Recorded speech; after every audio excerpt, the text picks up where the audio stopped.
Howdy, folks. Welcome to Courts of Everest. I am Joe Treff, your Dungeon Master this evening, and joining me are my friends Matt, Tina, Kara, Hannah, and Alana. I just realized I didn't get to look and see, but we all look like we're relatively on screen. Yeah, could you just tilt that camera a tiny bit up, Hannah? Or anybody? Yeah. Just a tiny bit. There we go. Perfect. So, as soon as Tina sits up. Maybe it's tough. It's tough to get everybody on camera. Anyways, welcome. We are going to play D&D at some point, but a couple of announcements before we get started. First of all, Mosaic Team 5, our original Starfinder campaign, went last night, and it was a totally innocuous time, similar to our D&D session last week, where nobody almost died. Nope. And so if you want to see that, that'll be on YouTube at noon on Sunday, followed by a re-airing of this session at 4 p.m. Eastern Standard Time. Our YouTube is Alberon RPG, along with our Instagram and our website, alberonrpg.com, where you can find out a lot more information about this campaign and others.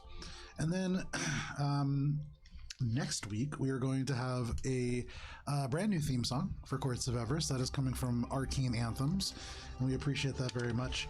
It is a more Feywild kind of theme song, and we're excited to share that with you as well.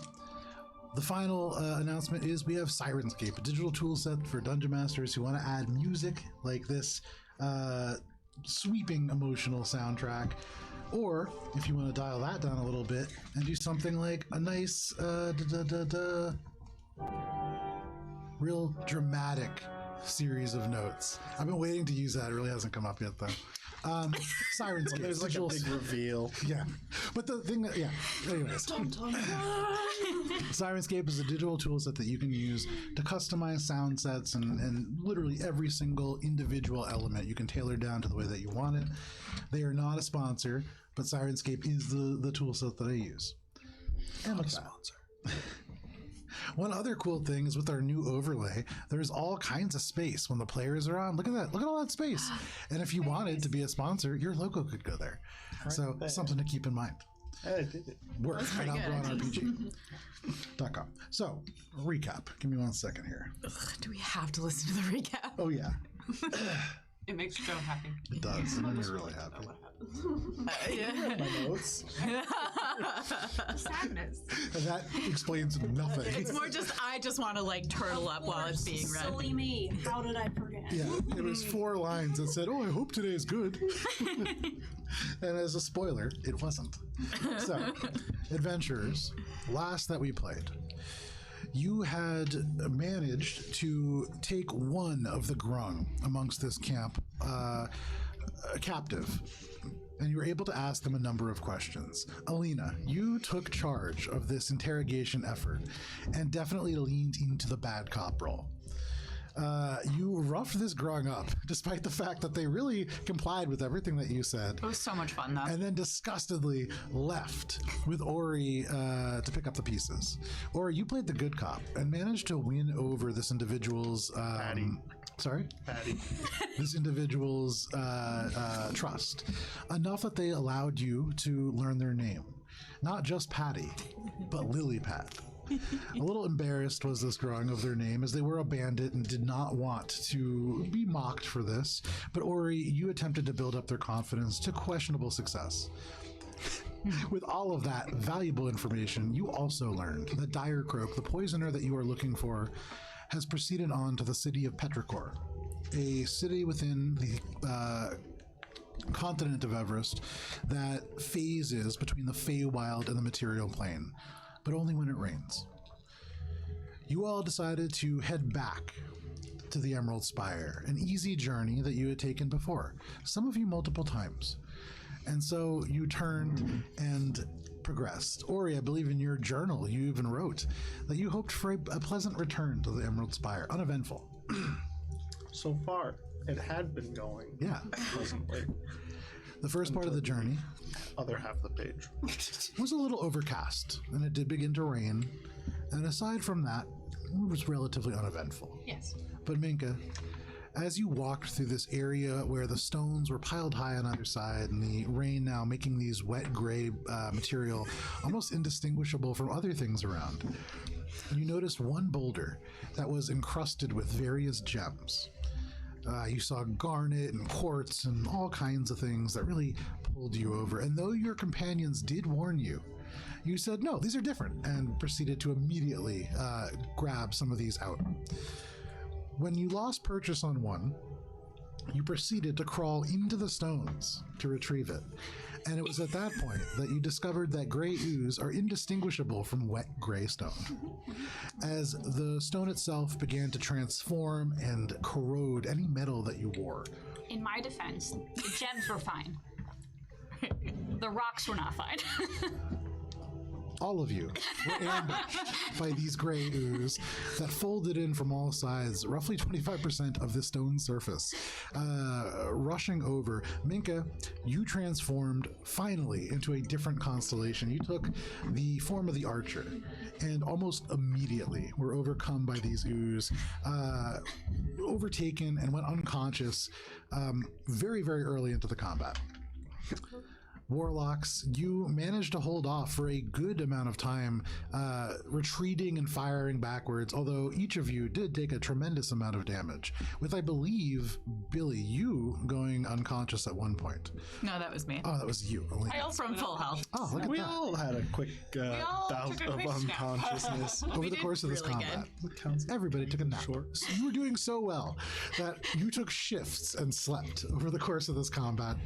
And with you, Ori, really tucking Minka in with the horse, slamming it into her body's chest. But Just watching Tina's face. at the very end of this combat, I told you. Glad. barely hanging on, and Minka, with you providing a tremendous amount of healing that really flowing over and just touching everybody enough to keep them up, you were able to overcome the gray ooze. And at the end of that session, decided that you should return to the Emerald Spire after resting a little bit. And that is where we begin this evening. Give me just one moment. So what time is it in game now? In game, give me 1 second. Like, is it like morning, evening? It's afternoon. You guys have really completely fucked up your sleep schedule, and so kind of tough in this moment to. Give me 1 second here. It's fine. Everything is fine. It's fine. Just Totally fine. One other thing, if you are in chat, and you can let me know if the sound is too loud. I'm gonna try to do some other things today, so we'll see how that kind of comes out. he's going rogue, everybody. We're going rogue. We're going off script. Everything is scripted. All right. Wait, what? Oops, sorry. Sorry, I didn't give any of you guys the scripts. It's my bad. Is it the 7th or the 8th today? Give me 1 second here. Oh, Oh, it's the 7th. Okay. I had him here as the 7th, but I couldn't remember which one. Yes, 7th of Summertide, Yeah. 1481, third age, 1 p.m. Friday. Sad day. Sad. The day that will live in darkness. The day of no. Nobody needs to know. I keep It saying. is written. Books can be burned. So something to keep a note from this area, and now there is this like boulder, and you can see all kinds of like little glints off the elements of like lightning that flash every now and then. The Emerald Spire itself, only a couple hours further north, maybe 2 or 3, and so you could push on. Some of you are very hurt, and so there is a risk associated with that, for what it's worth. That being said, your watches may be more risky than pushing on. So what would you all like to do? It's raining. I want to keep going. Cheshire. Hi. Suddenly, this didn't little see like any of that, cloud did you? that with the rain falling down, that almost like mosquitoes heavily I clinging. saw it all. Yeah. Okay, don't tell anybody. I'm composing a ballad now. No. It will be epic. Just keep it anonymous. I feel like I'm still just sobbing over the dead horse. You just hear these like big wet sobs. After pulling yourself together, Minka is just gonna go look to see if any of the stones are still there. Minka. So is anybody stopping Minka? It's okay, I rolled really poorly. At this point, Alina's just like if she dies, she dies. It's a total of 6, so I definitely can't see well through my tears yet. You look over at this horse, and it is quite sad. And you can't tell if it's the rain or the sorrow that you're feeling, but it's hard to see. It is also relatively dark, and within this continent that does experience the astral eclipse that kind of emerges from the Feywild, it's difficult to see. But that one piece of garnet that you were after, you see that. And so, crawling again very cautiously now, kind of like poking the rock a couple times first, you make your way over and you can add 1 piece of garnet to your inventory. This is a semi-precious gem, and so probably not worth a tremendous amount of money, but it is, you know, roughly the size of like a golf ball. So, and it is like a nice specimen. There's 2 terminating points. It's a very nice gem. You look at the dead horse and Ori like sobbing. Hard to tell if that was worth the exchange, but you now have this piece of garnet. Maybe Cheshire's right. Maybe we should just push on and rest when we get back to the city. It's wet. Just got a point. Billy immediately starts making her way over to the remaining horse and climbs up in onto it. Okay, no problem. You mount Chestnut. I'm just gonna pat Ori on the back, like, there. Probably gonna start cutting up the horse to preserve it, and Make a survival check. Yeah, absolutely. So you go over, you pat Ori on the back, and you go, there. waste I don't want. And We're going back to a city. They have food there. We just found so much gold. This horse died for us. Can't let it go to waste. I have. Chop, chop, chop, Do you have chop, good chop. berries? immediately starts to butcher the animal. Anyone want Billy thinks some? about saying that the horse died because of us, but then holds her tongue. Oh, look at that. Yeah. 7 sessions in, and Billy's already growing. All right, what was that? How long is this I guess- process gonna take? I'll take a good berry, I guess. What was that roll? See. You get 1 health point back. Yeah. Where is it in this? Oh, okay. Oh, And will it expedite matters if I do a jig in front of you? I believe that is a 17. So you watch. Ori seems to have some element of knowledge about how to do this. The motions that they have are not necessarily practiced, but it looks like you can see Ori is like doing things correctly. It's not going to be a super fast process, but I mean, what are you trying to get from this horse? You know, Leave him. trying to get like the horse hide at the very least, and then any salvageable meat to easily, you know, be like. That's like an hour process. I mean, so people, it's the middle of the afternoon, right? yeah. We can't leave him. Come on, he's sad. Let him. Yeah. Let him butcher his horse. He's sad take because the he hour ran his to- horse into battle and it was an untested, regular ass horse. We got a wheel that has been dubbed Rock Hunting Prize / Horse Memorial. Oh man. Well done. Thank you, Baptist. Minor illusion, a goblin face and the horse hide. Okay. Just shouting, Wachaka! As you pull the hide back a little bit, separating, running the blade along the elements of muscle to separate the hide away. And as you cut the membrane and pull it back, this goblin face just bursts out. Wachaka! Could you stop that? It's gonna make me take longer. Stop. What? This is. You are defacing the horse. The horse clearly doesn't like it. Cheshire, Every time if that you you want to do do it- something useful, maybe you could figure out if we can get any, if we can pry any more gems out of that rock. You are funny. No. Just trying to distract her. So you go I saw about. what was in there.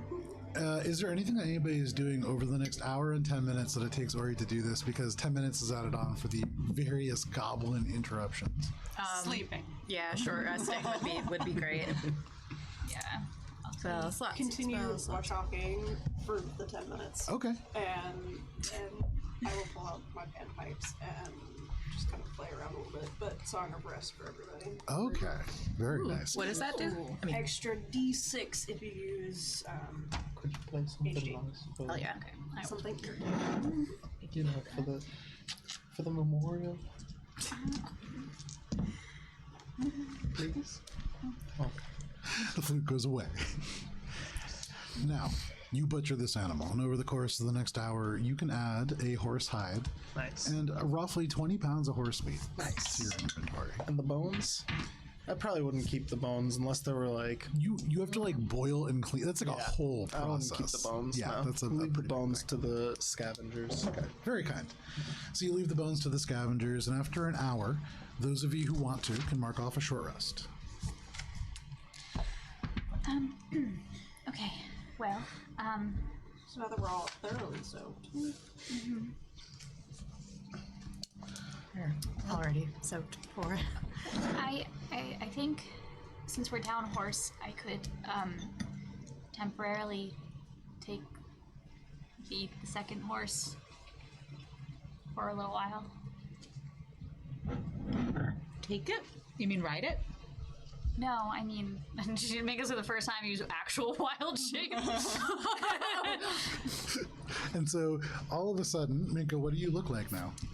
So she shifts into what you recognize in shape is a horse, but the coloration remains Minka's blue and white. So it's very much a horse of a different color. And the mane and tail are still very long and kind of floaty looking, as she just kind of like stands there, a little dejected looking. So it's a sad, wet blue horse.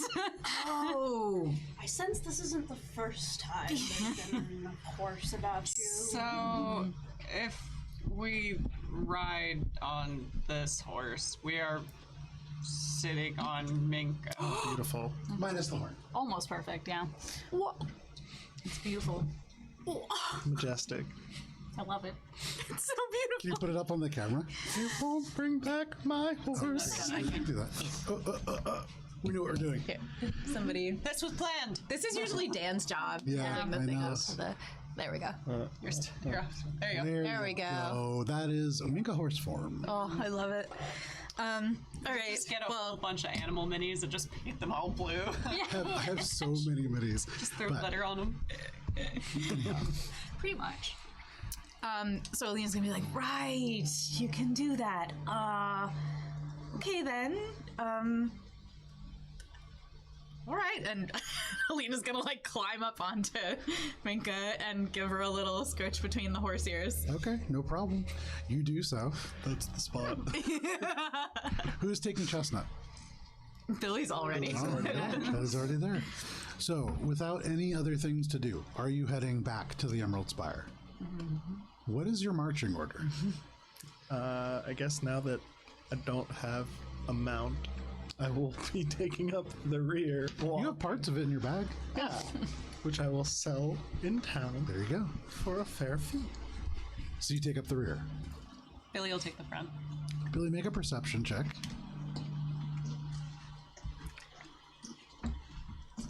These dice better not fuck me, Matt. These lovely dice that you've given me. It's on you now. Bet they're gonna be real good. When you give dice as a so gift, good. you really open yourself up to liability. I'm stuffing spells in it. They're back. Woo! 19. Ah, back. there we go. Look at that. There we go. With a 19, you begin to lead this group away. And as you do, give me 1 second here. You guys went way shorter than I thought you were going to last week. I'm going to have to go back to my last week's notes, actually. No, Oh, okay, no. copied it. Looking, you begin to travel along this area where the ground begins to give away. You can see there is like pebbles and sediment along the side and below, areas where maybe the earth has kind of fallen and slid.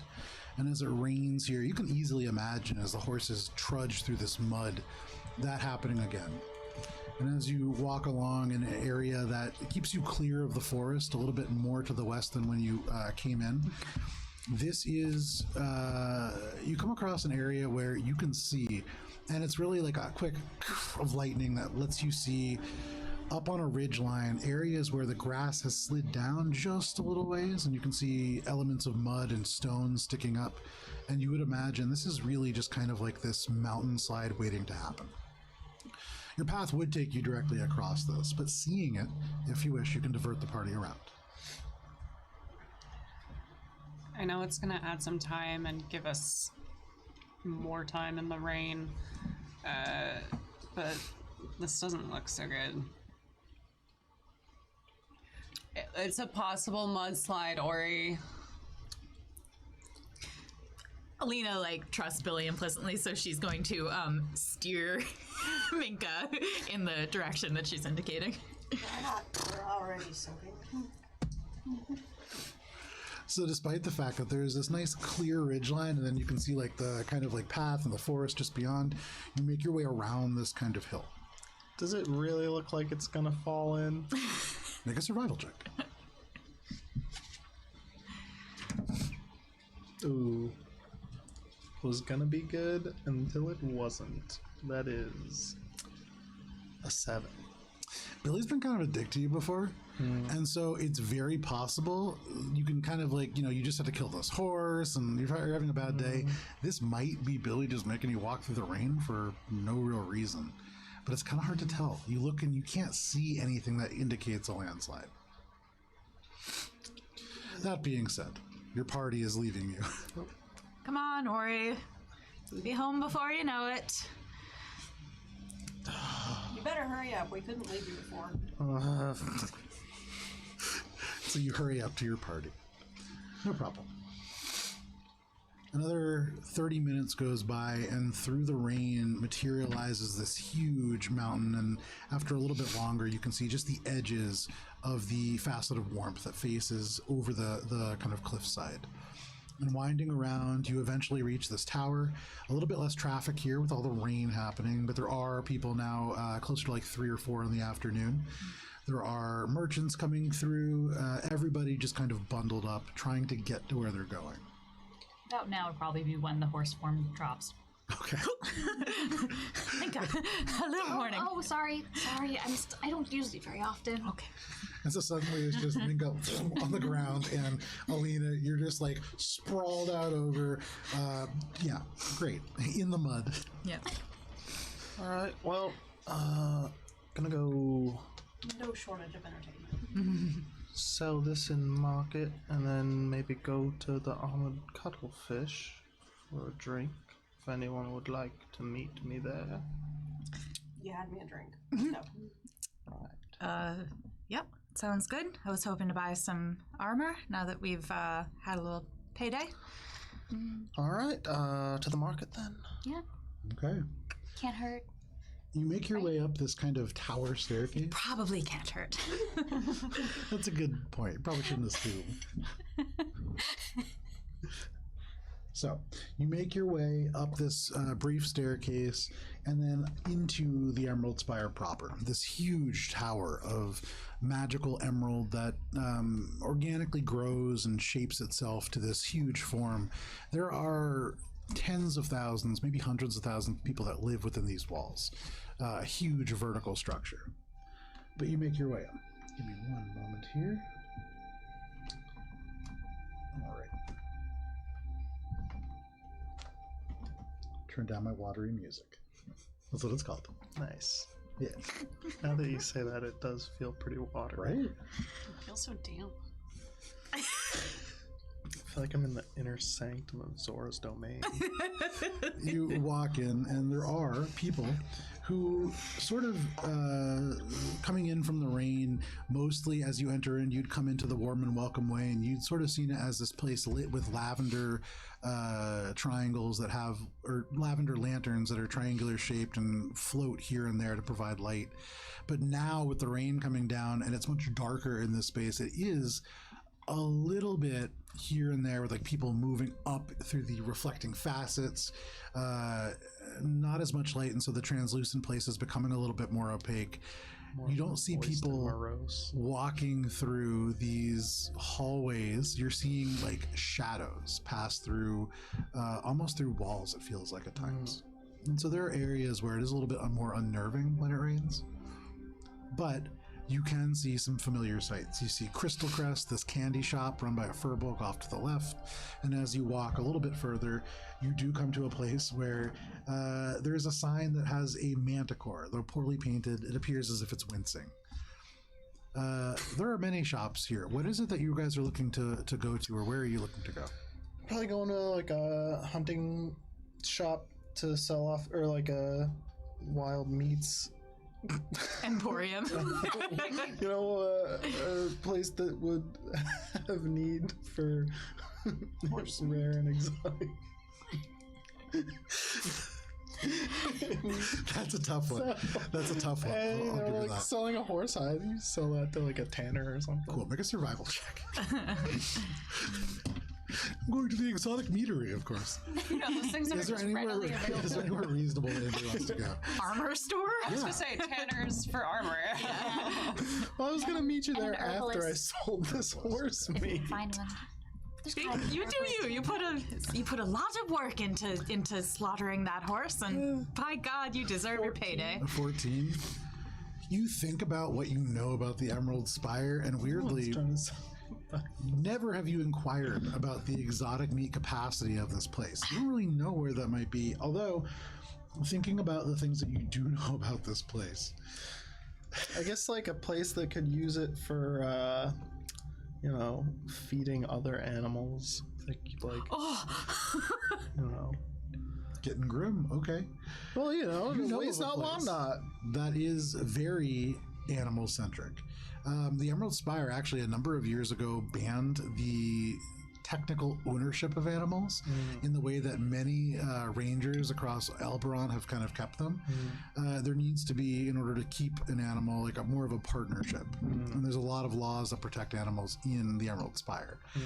You know that there is an event, a holiday every year that is called the, I think it's called the Prismatic. Oh man, I gotta pull up my notes. Give me 1 second. But what it is essentially a event where all of the rangers of the Prismatic Conclave and their beast companion do like a ride through the city. And this event is was something to mark the end of this kind of animal servitude. This is a place, thinking about it, Ori, maybe not the best place to sell horse meat.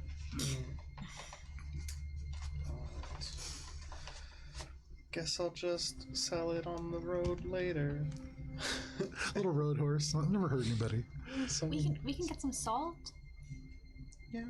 No. Get some, yeah. In terms of an Maybe armor, Crispy will have an idea of.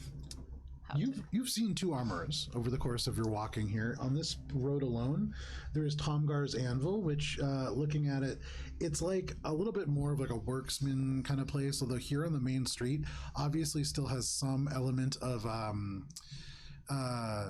what's it called when you have like prestige, that's the word. It has some element of prestige. You can see like this is an older building. It has had much of the emerald covered with like stone that has been imported, and so this entire building looks like it could belong in a different continent almost. And so you can see there is an anvil on the inside, and there is the heat that is just pervasive within the building, kind of spilling out through the doorway, and you can hear the rhythmic fall of a hammer. A little bit further and towards the facet of warmth, there is a place that is called Dragon's Folly. And this is a little bit of a fancier place. This is a place that it looks a little bit beyond your price point. Cool. I'll go to the cheap one. You head over to Tomgar's Anvil. Who's going? I'll go. I would go, yeah. Are we still in the rain or have we gotten out? You've gotten out of the rain now. I'm going to go find a crowded area and put on a show. Okay, make a performance check. So, the three of you head off towards Tomgar's Anvil. That's, I can't math, 23. Okay, we'll get back to that. Cheshire out here just making money. Yes, I mean, yeah. For the three of you, you enter into this building, and you can see within right now there is a roughly 4.5 foot tall dwarf. You can see brown hair, relatively short. He has a mustache and a beard that it's fairly long. You would imagine you can see it pushing out his shirt, but right now it's tucked in underneath his shirt, underneath this smock, as he hammers away at this red hot piece of metal. But seeing you, he has one last slam of this hammer fall, and then sets this into this barrel, quenching it, and fills with steam, even hotter for a brief moment. But he turns to all of you and says, "Can I help you?" Looking for some armor? Studded leather? I work more with metals, but we have some of those things in stock. Just regular studded leather. That's probably all I can afford. Oh, If we supplied the leather, could you stud it? I suppose I could. Is this something that you need right now, or could you return for it in a week or so? Ooh. I mean, I was hoping just to get something off the rack. Yeah, a week. That's a bit long Well, with our track record. 50 gold pieces, and I can get you a set of studded leather, relatively normal, sort of boring. Why do you say it like that? Yeah, that'll do fine. But do you have anything that you're gonna recommend? When I said boring, I just meant more entry level. It's just there are many people around here that represent their personality through their armor. All right. Well, impress me. What would you recommend?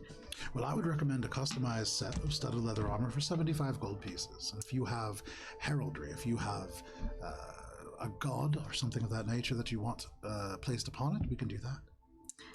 Well, that does sound tempting, but I'll just go with the regular, I think. Fair enough. Is this something that you do regularly?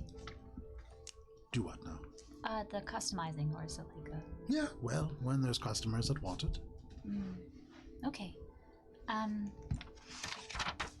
Okay, I know this is kind of an odd question, but when you dye it, what if we supplied the dye? You said dye. I thought you said diet. Oh, no. Why? No, sorry. When you... I was going to say, Tomgar doesn't really need to lose it. Right? No, you're very fit. Thank you. I know, because I like unusual colors.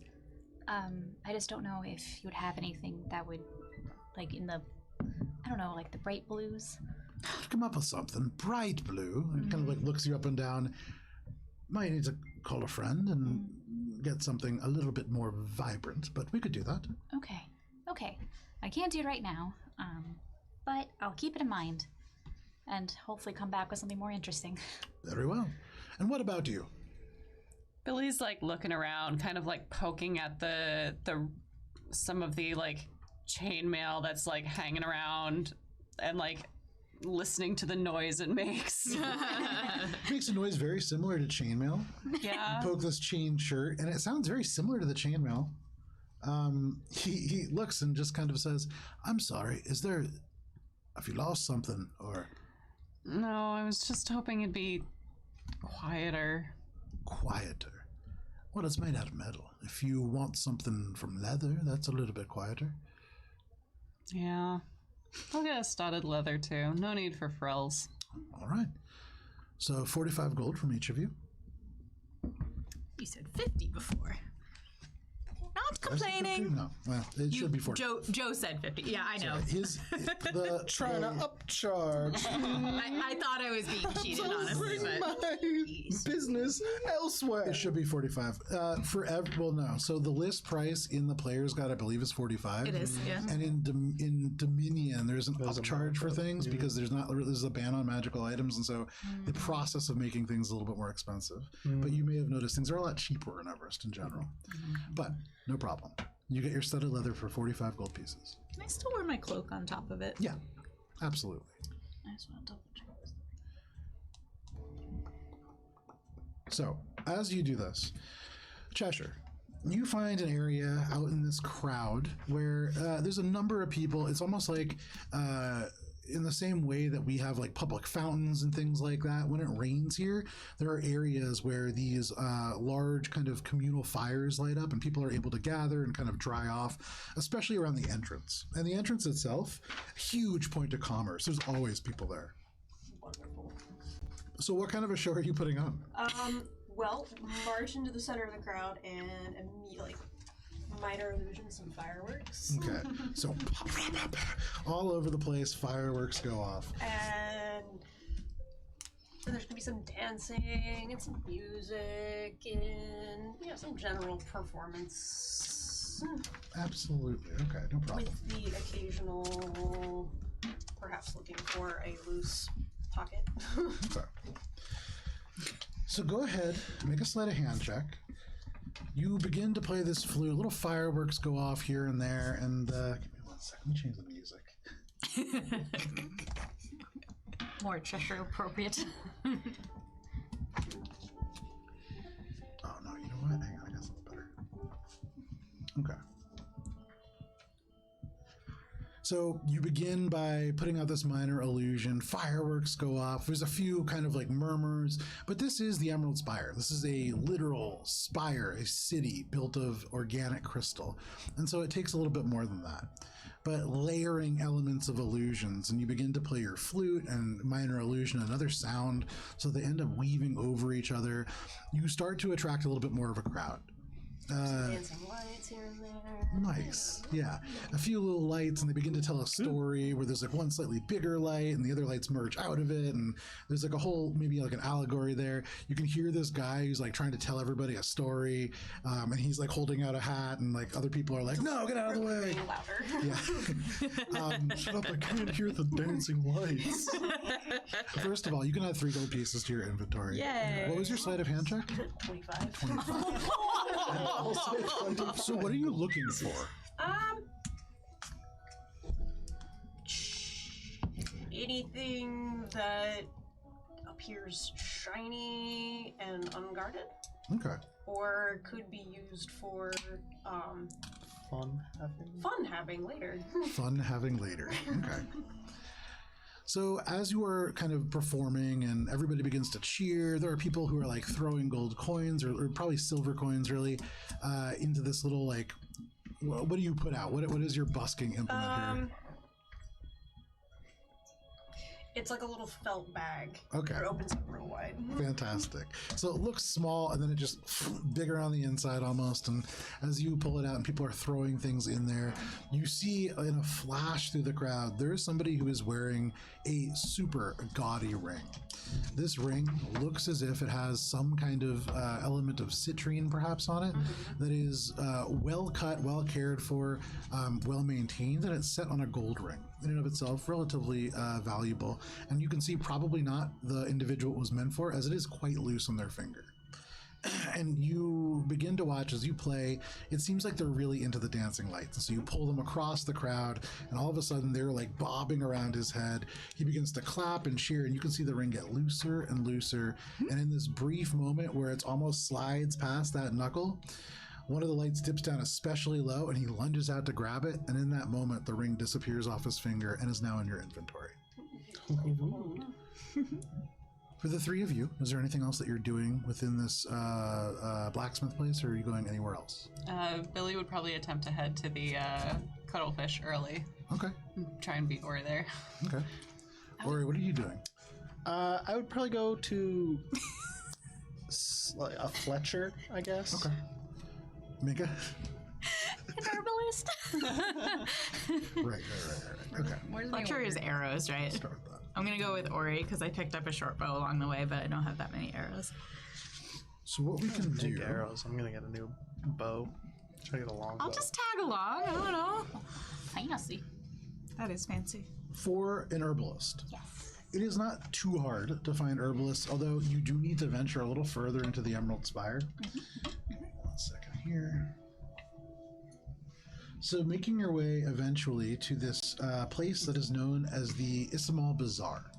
This is a crowded place, and there are several little emerald towers that form the corners of this marketplace, and they rise up to meet the ceiling where the next level rises above. But in between, there are dozens of small structures that are all irregular. They look like almost experimental growths that never really formed out or never really finished, and now have become these empty stalls, probably at night, that during the day fill with shops. Oh wow. And all kinds of people are here. What are you looking for? Well, we were able to get the herbalist kit, but it's either completely empty or just full of weed. So, I would like to fill it with plants that I could theoretically use as healing, either healing potion ingredients or just general more useful than weed. Okay, no problem. Although, So you want the dankest weed. after a little bit of time, you find an individual who it's a minotaur. This minotaur stands a little bit like head and shoulders above everybody else, and the thing that really brings you to, or them to your attention is that they have all elements of like holly that are kind of tucked off this, and no rings or anything like that, but like little plants, and you can see various shades drying off the back of one of the horns, like different stages of dryness, some plants that are like drying out there. This individual would introduce themselves to you as Wisteria Ishtol. And they would tell you that they are from a place called Tanakh, which is far across the Emerald Expanse, very far. But they have come here and they gather things locally throughout the day, occasionally at night, and they get herbs, and you can get most things from them. Is there anything in particular you're looking for? Or are you looking for like a functional druidic kit or herbalist kit? I just basically want to try to pad out my herbalist kit to make it more functional. Okay. And I think she would focus on stabilizing herbs. Make a persuasion check. Would you like some? Yeah, it's just flat one. All right, 14. 14. Okay. With a 14, you can find all these things no problem. It is a little bit more expensive than you were expecting. It's only going to be about 5 silver pieces. Oh, okay. Still relatively expensive for plants that are gathered from nature, and you think about that a little. But if you wish, you can purchase that for 5 silver pieces. Okay. I'm going to do that. But also, I will offer Wisteria. Okay, so I see, as a Minotaur, do you ever have trouble finding jewelry for yourself? You can see they look at you very oddly, this small blue creature in front of them, but they bend down and they like have to like really squat down a little bit, and they just go, "You wouldn't believe how hard it is." Oh, I imagine. Well, I am an aspiring jeweler, and I would like. We're probably gonna be seeing a decent amount of each other. I just recently came to this area. That's nice. Yeah, and well, I wanted to get some practice in, and I was wondering if you would like, if I made something, if you would be okay with demoing it. It would be free of charge. I need some practice and some things to kind of practice with. Just ad space. Nobody's ever asked me to try something like that. Like you would be like a model. Ah. Make another persuasion check at advantage. Protect Mika at all costs. Interaction's so wholesome. Yeah. Excuse me, Fucking can I make awful. custom jewelry for you so that I can give it to you? Bye. 5 at advantage? I rolled a 4 and a 5. Okay. Oh. No problem. I don't have social media. Get out of my stuff. I don't believe in it.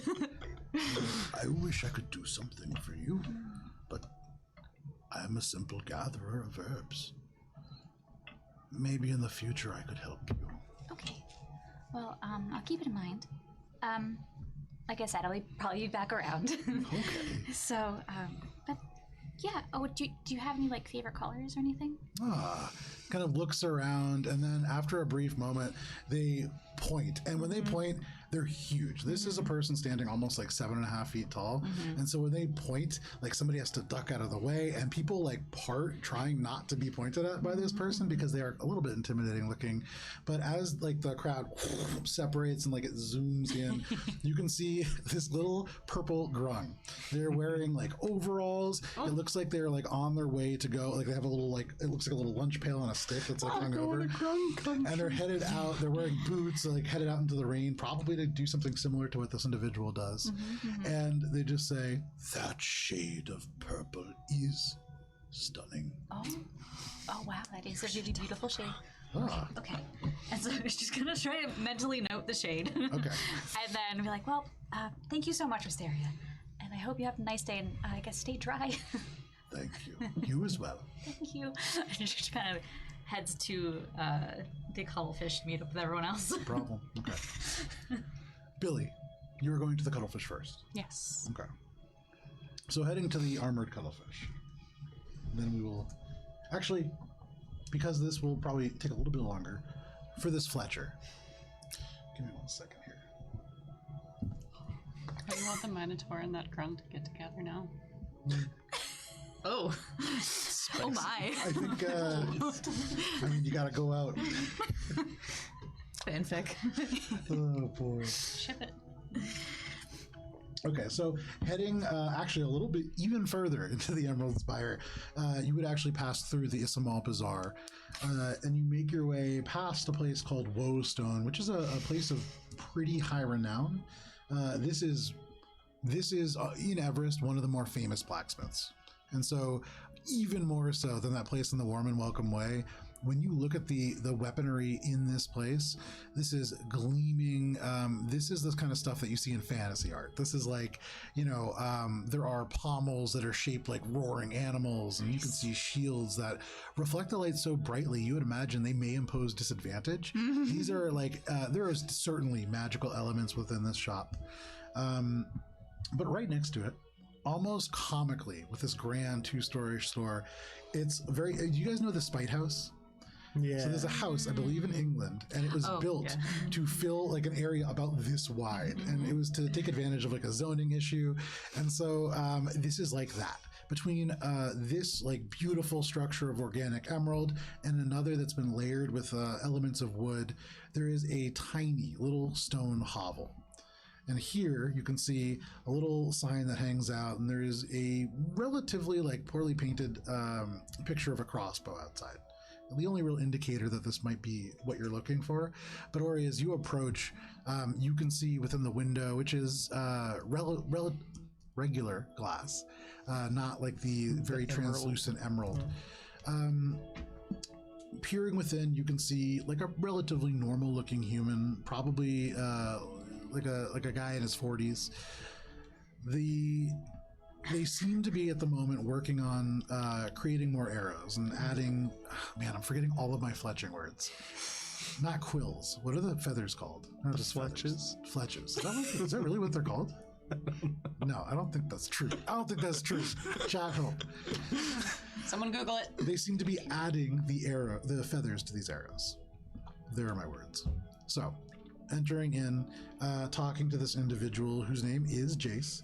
They can help you with pretty much whatever you want. If you're looking for regular arrows or bows or things of that nature, what are you looking for? At least a longbow. And do they have, how much are crossbows? Oh, I believe crossbows are a little bit more expensive. That's what I thought too, but I think a longbow, and then anything interesting that would make it, I want.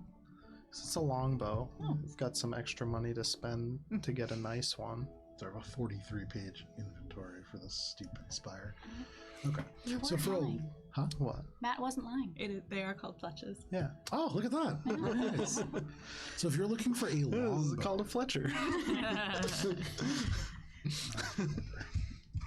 I realize We're not even going to get into the more specific names of the pieces. There's definitely not a fletch called the cock fletch that we just learned about. No.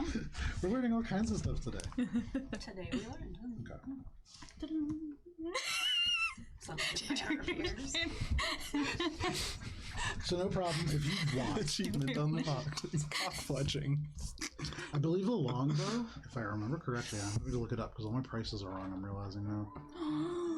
I know. It's very frustrating. Sinful.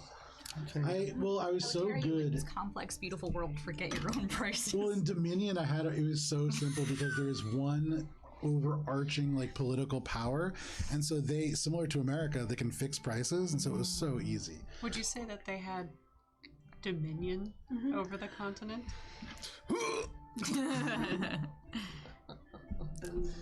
If we still did check marks, that would have been one. It's called fletching. So despite the fact that this is a relatively Oh, it is 50 gold. run-down store, The base it's 50 gold on a longbow here is about 40 gold pieces. Okay.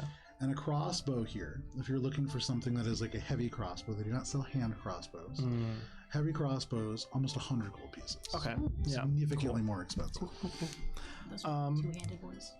So I guess I would get just the standard longbow, and then that leaves 10 gold for any fun things that they might have to, go with that. You can see taken from reeds up to from the swamp in the north, and then petrified over time. There's a blowgun that is 10 gold pieces that you can buy if you wish.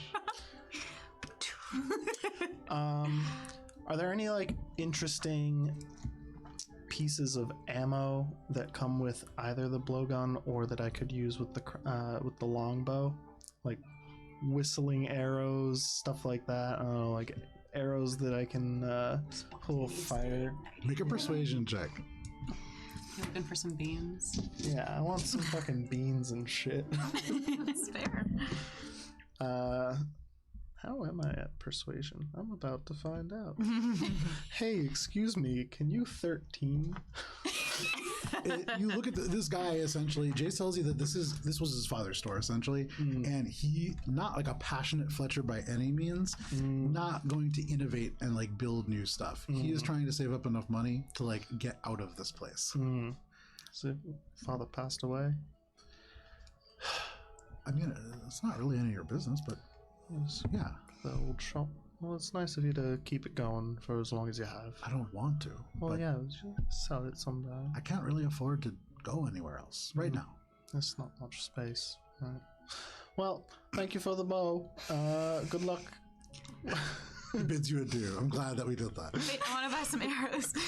Oh yeah. So if you want arrows, Just like Oh, a and handful I of would have arrows. taken the blow dart. Which I'll be very happy I had The the blow one dart? time that we The run blow into dart? like an Yeah. anti-magic Blow field or something. Beholder.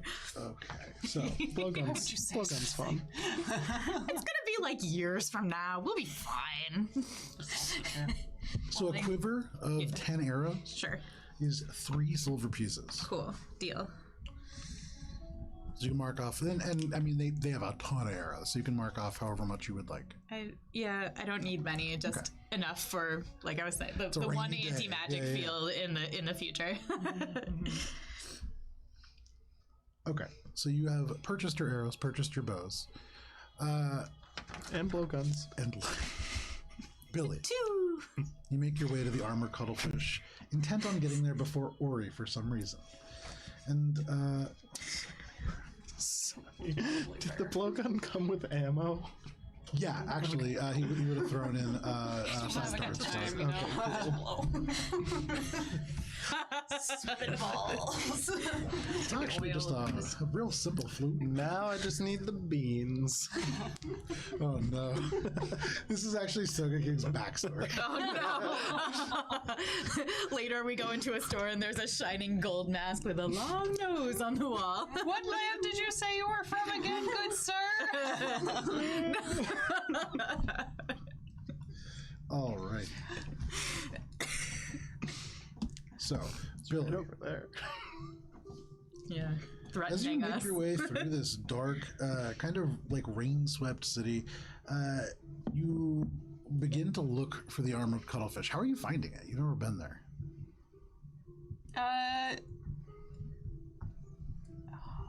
Billy hasn't been there. Billy's probably gonna head closer towards the entrance because she vaguely remembers it being like a not as nice establishment in one of the lower tiers. Okay. So it means going down. Okay. Back the way we came. Yeah, we walked by it, didn't we? I mean, I'm not there. Not the armored Cuttlefish, no. Okay. And so Oh, we walked by our. you would find Billy walking around for like 10 minutes, 20 minutes, 30 minutes. You're getting a sense it's not like near the entrance. Are you going to ask somebody? Billy would probably like just find like a little bit more of a crowded area and just be like, I'm looking for a good place to get a drink. I tried that like mixology place and honestly it was a little overdone for me. Do you have anything like simpler? You ask a few people. Go ahead and make a... Do you speak Thieves' Cant? No. You make a persuasion check at disadvantage. Oh shit. Oh shit. That's a 10. People recommend the Stone Man, which you've actually been kicked out of before. There's somebody that tells you that in the port town of Hopewell, which is just a little bit to the east, there's a great bar that's called the Breathe In. doesn't do you a whole lot of good. And nobody mentions the armored cuttlefish, which in and of itself kind of odd. People mention a couple different taverns. They re-mention to you the winking manticore, but nobody talks about this armored cuttlefish. So, oh shit, is it metagaming if I ask people because my iPad is dead and I don't have my notes with that? No. Thank God. What was the name of the guy? Patty? What? No. The guy we interrogated. Patty. The Patty was the other grog. guy we interrogated. Which you mean the in the stadium. Oh, the guard. you have a name? Did we not find out his name? Uh-oh. There are two names we got. I just wrote down that he was the Lexagi guard. Yeah. The ambassador was Ardarian and Ophin. Z-Squeet. Took a lot of notes from the interrogation, but I don't know if we ever learned his name. Vice Elite was No. the admin. Now you're just throwing names at her Well, that are yeah, not the name No, of the we got the person name she of wants. the guy who was at the Amber Tent boat. Yes, Was the caretaker caretaker, is yes. Ost. Lost. Ost Woodwind. I don't believe you actually asked that person their name. Oh yeah, Ost. Ambertint Abode Housing for Assailants. That is the caretaker, yes. Billy would probably like pull that out as a last resort with a few folks who seemed a little bit like more easygoing. Just been like, a friend said that Ost recommends it. Okay. This is a good time to remind you that Talon gave us a wheel. I know. Or someone gave us a wheel. I know that there is a will. Was Tempted. You dropped that a couple times, and people don't seem to really know who that is. This is a pretty major city. So, unfortunately, that doesn't really get you anywhere.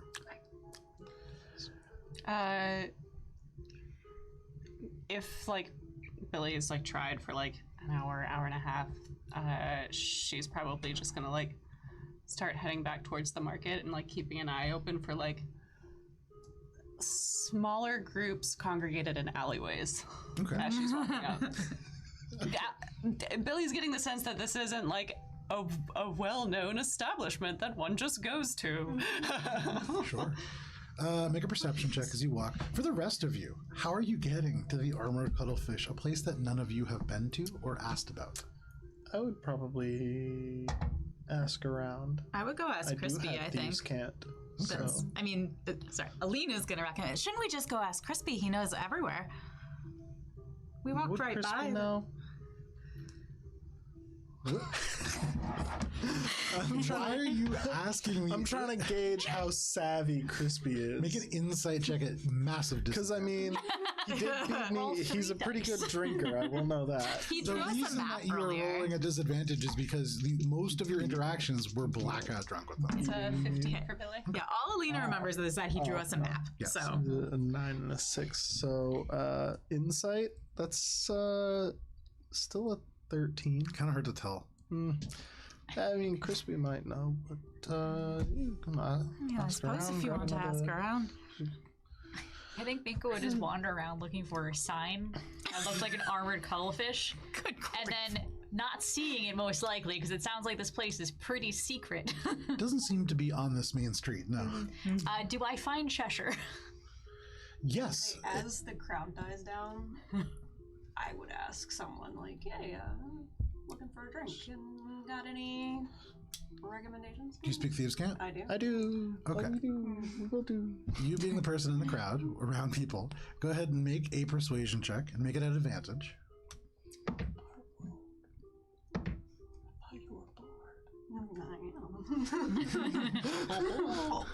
She's a spicy bard. I am a spicy bard.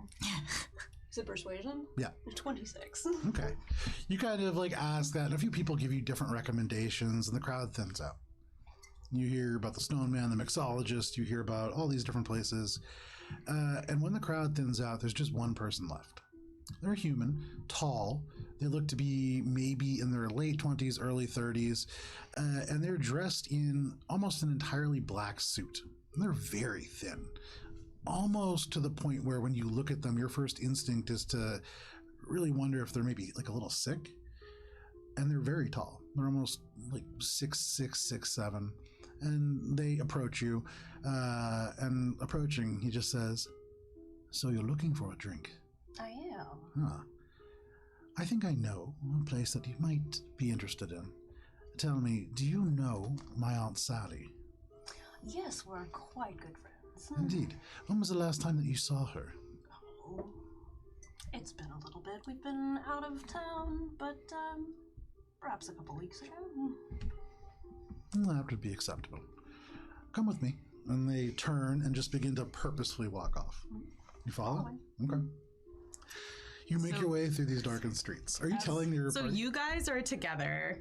Have we So to if this is what you're doing, you approach, and the only sign of Cheshire that you So- initially get, As I'm following, yeah, the gems and things that I had taken from Minka, I'm like slowly like Hansel and Greteling. amazing. Make a sleight of hand check. And this is really, yeah. That's a 22. Okay, so Minka, you come to this place. It's almost empty, but you hear people that just go, "Oh, that was amazing!" And like people are talking about who is very clearly Cheshire. And you think about this, you look around looking for something, and then there's just this glint that catches your eye perfectly at your eye level, put upon this barrel, and it would be hard to see because it's like pressed against the lip, so that you would really need to almost be looking for it to see it. There's a little gem, and it looks just like one that you lost, a former favorite. And so you kind of walk over and you pick it up. And as you pick it up, another little glint catches your eye, and you look, and from the window you turn around, and there's another little stone placed in an alleyway, and you follow. It's candy. One by one, you make your way in the same direction as Cheshire. I imagine it's a lot of ooh. Yeah. Ooh. There must have been a shiny. hole in my pocket. Just like- And just, what luck. You're finding every single thing that you've lost. Can I do an insight check on myself? Yeah. To be like, Yeah, absolutely. put this together? Yeah. Do the three of us like meet up at the market just like, so the rest of the group? We'll get there. I actually have pretty good insight. Believe it or not. I believe 18. it. 18. This seems suspicious. You check your pockets, and though you have many pockets, none of them presently have holes in them. And so there is something. And immediately your mind goes to Cheshire because you were just looking for them, and you have a pretty good sense that you were probably headed in their direction. Okay. So the two of you, at slightly different paces, make your way to the armored cuttlefish. And this individual leads you through these darkened streets, and give me a second here. Eventually, you go down and down and down to a point where the walls are becoming more and more opaque. And then it's almost hard, unless you're getting light to directly bounce off of the walls, to even tell that this is emerald. It just looks like very, very smooth stone. And the further that you get, there are fewer open spaces, and it really becomes more winding tunnels and caverns. And then eventually you come to a dead end where there is a simple wooden door. No signage, nothing of that nature. And at the very end of the dead end, before you walk down the 45 feet that lead you to the door, this individual stops. And he just says, "I should probably leave you here, so enjoy your time." Many things, sir. And he holds out his hand. Whatever leftover gems and things I have from Minka. Oh, I thought just a couple weeks, but fantastic. He takes that, tucks it in his pocket, Generous. and he nods to you and just heads off. Minka, as you are like picking up little items, you pass by this very tall individual, and in his hand you do see one of your gems, along with several other nicer ones and some other things that have been donated to Cheshire over the time that Cheshire has been here. They just continue to walk. Ding! You see on the ground another one of your gemstones. And if you want, you can continue. You can see a couple now on this path. Why did she pickpocket me? Just keep going. Oh, the fury! This is what finally makes me get snapped. Big bad. Just like her face is now just cloudy and confusion, like playing back all of her like 2 interactions of Cheshire, just trying to figure out when this happened to her. Opening this door, Cheshire, you would imagine, given the way that you've walked around, you're probably within the central portion of the Emerald Spire, much lower than the entrance. This is a building, and as you open it, it's quiet in here. There's a few people here, and the lighting is very low. You can see kind of like an L-shaped bar, but there are entrances. There are 6 different doors that lead to this place. You can see doors on each wall. There are 2 in the wall that you are actually entering from, and so there's probably another passageway. This is a place that seems that's sort of designed to be able to leave or enter very quickly. And there are many ways that you could leave from this place. You can see behind the bar there is an individual who... Give me 1 second here.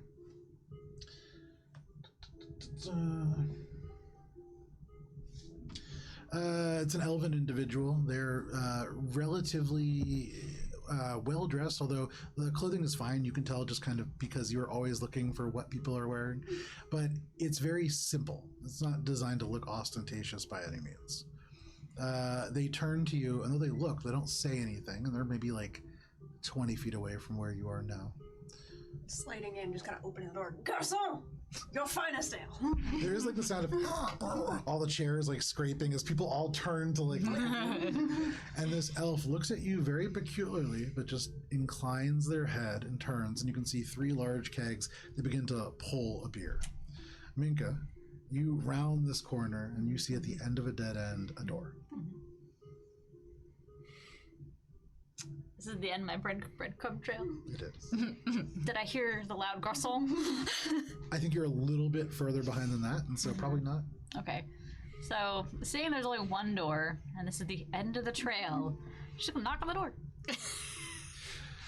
As soon as people like slowly turn their chairs back, and you can see there's like a table in the back where there's a few people, and they look a little suspicious, but they kind of like pull everything back. Suddenly there is a knock, knock, knock in this loud, or this very quiet place. It rings out loud. You can see everybody winces, turns. You hear like the shink of somebody pull a dagger out, and for a moment there is no answer. You can see the elf like looks beyond the bar. Are you doing anything? I'm just waiting. Are there seats at the bar, or...? Yes, there are. So I would have gone to a seat and I'm hearing the knock. That's for me. Hold on. Go over in. Hello? Hi. Oh, so glad you made it. Yes. Come in. I think it's gonna like just follow Cheshire in and just like be like everything's fine, because I don't think she realizes like this is like a thieves' place yet. At this point, she's thinking at most like it's like you know like the ice cream shops now there are once speakeasies. Yes. That's like the level that Minka's like thinking right now. It's like this once was a secret really place, cool but themed place. yeah. Y'all got root beer here? So you walk in, and everybody, again, there's like the scrape of chairs, everybody turns to look at you, and yeah, just a bunch of friendly people. You walk in, and Take note of who's like where, like faces and... yeah, absolutely. You take note, kind of paying attention to the various people around here. You see a group of humans and elves that are kind of gathered in a corner, talking in hushed tones. At the bar, near where you are seated, there are 2 turtles. Sort of uncommon for this part of the world, quite large, and you can see one of them who maybe has had a few ales, having some trouble like staying in their seat, their shell like tipping them back, and so they're kind of like having to every now and then grab onto the bar and bring themselves forward. But that is kind of who you would see. There's 2 other tables that are empty at the moment, and there's a chandelier as well, although not lit by any means. All right. But that is what you see. Marching back over to my stool. Okay. So you pull up your stool. You pull up a stool as well. Mm-hmm. Okay. Sit next to her. So you said what? Just sit next to her. Okay. Just hanging out. BFFs. This elf like walks over. You can see very well kept head of hair. They turn and they just turn their head and look at you. That means you order something. Oh, right. An ale? They turn their head, they turn around, and they pull you an ale as well. For each of you, if you can mark off a silver piece. For the rest of you, you meet in the marketplace. There is no Minka. There is no Cheshire. What are you doing? So the three of us are all now together again, even though Billy was okay. Off to the armored cuttlefish then? Oh wait, Billy, did you decide that you were going to try a different way of finding the Billy was just gonna like keep an eye out for like darkened alleyways where like very small groups were congregating. Right. And rolled a 15. Okay. As she was headed back to the market, basically just be like, this is probably a bus, but keep an eye out. With a 15, there is a point where you do see like a group of individuals, a little on the shorter side, gathered around. It's hard to tell if they're like kids or if they're maybe like gnomes, but they're all gathered around. They do seem a little suspicious. Aside from that, you don't see really any groups that would catch your eye. Give me 1 second here. Okay. Billy's gonna like, as she's walking towards like the market and sees like the suspicious gnome children, she's just gonna like angle closer and like just see if she can overhear what they're saying. Just in case. Just in they're case. plotting. Billy doesn't know. You never know. So you go over there, and as you go through, first of all, make a stealth check if you're trying to like approach them without being seen or detected. Now I have a good roll. That's gonna be a 22. Okay, so you sort of slink into the shadows, the rain falling down outside, casting a lot of them in the space. And so it's pretty easy to stay hidden. You get a little closer and a little closer until you can hear one of them speak. And this is the one who seems like hunched over something. The other two seem to be looking on with a little bit of trepidation, but you hear this individual say, "It's all premium, it's all real, I swear." And you see them, they look at each other really nervously. What premium would wear? Billy's gonna wait and see what Okay. You can see one person, one of the two other gnomes kind of looks up and they pull their hood back a little bit. You could see like a little on the older side. It's hard to tell, especially for you with gnomes. You haven't had a great deal of exposure to them. And so they look old, but from your experience, they could be anywhere from like 50 to 200. But they pull this hood back a little bit and you can just say, "And nobody's gonna know." And the first person just goes, no, I made this myself. It's good. You would need to get a little closer to see what it is. Pancake mix. Billy's gonna kind of like roll her eyes and like think back to a certain potion belt she's got and just walk along. No problem. You walk away just as they kind of conclude their deal. And the guy goes, "I'll take 2 sticks." And you walk away. So, the rest of you now, eventually with Billy, make your way to the kind of like warm and welcome way, the area where you have had the most experience. And you do not find Cheshire, and you do not find Minka. All right, well, we should head to the pub then? Yeah, good luck finding it. Oh, you couldn't find it? No. Well, probably I didn't think we look should go that ask hard. Crispy, but or he thinks he can just ask anybody on the street. I've been around and I can ask some people thieves cantily. Right? You can. I mean, yeah, you certainly can. You can go up to any human or any person that you wish and ask Well, I them would things. probably and these go down towards the lower levels because that's where we know from what he said about the armored cuttlefish. Yeah. And then I would probably ask some of the shadier folk down there where one might find a Make an delicious insight beverage. check. Make an insight check to find a shady person. Does it have the benefit of my knowledge of... There's no benefit. Eye for detail. Now, are you going to talk to Crispy or are you just following Ori? I'm waiting to see whether he's whether he can actually find anything out. Billy wants to see the show. Yeah, and we're gonna gloat if it doesn't go well. Very much Yeah. so. Oh, A 15? yeah. With a 15, you see, like, over the course of your adventures, this orc, and their foot is, like, kicked up on the wall, and they're kind of like, they have their arms crossed. The tusks have been filed down, so they're extra sharp, just a little bit shorter, and they look, like, pretty tough. What are you asking them? Excuse me, friend. Where one might find a delicious drink in these parts? They turn, they like look you up and down. What are you wearing right now? Just my common leather armor. It's, kind of worn, has some faded blue. And Make a persuasion check. No advantage. That was cocked. Persuasion, 16. Okay. Is anybody else with Ori right now? Not directly with. We're like standing back and watching, like amusedly, probably. Okay. You see for a brief moment, they just kind of glance around a little bit and they say, "Where are you from?" From parts beyond.